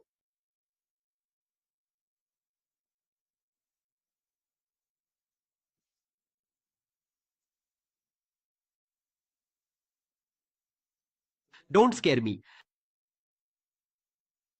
Why are you talking like this? Okay. Some are asking what to do about the ICAI classes. I will tell you in tomorrow's class. We'll discuss in a private session, not in a public forum. We are here at YouTube, which is a public forum. So we will discuss many inside things tomorrow at ease, okay?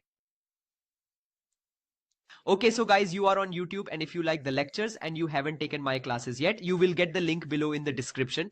You will also get access to my helpful notes.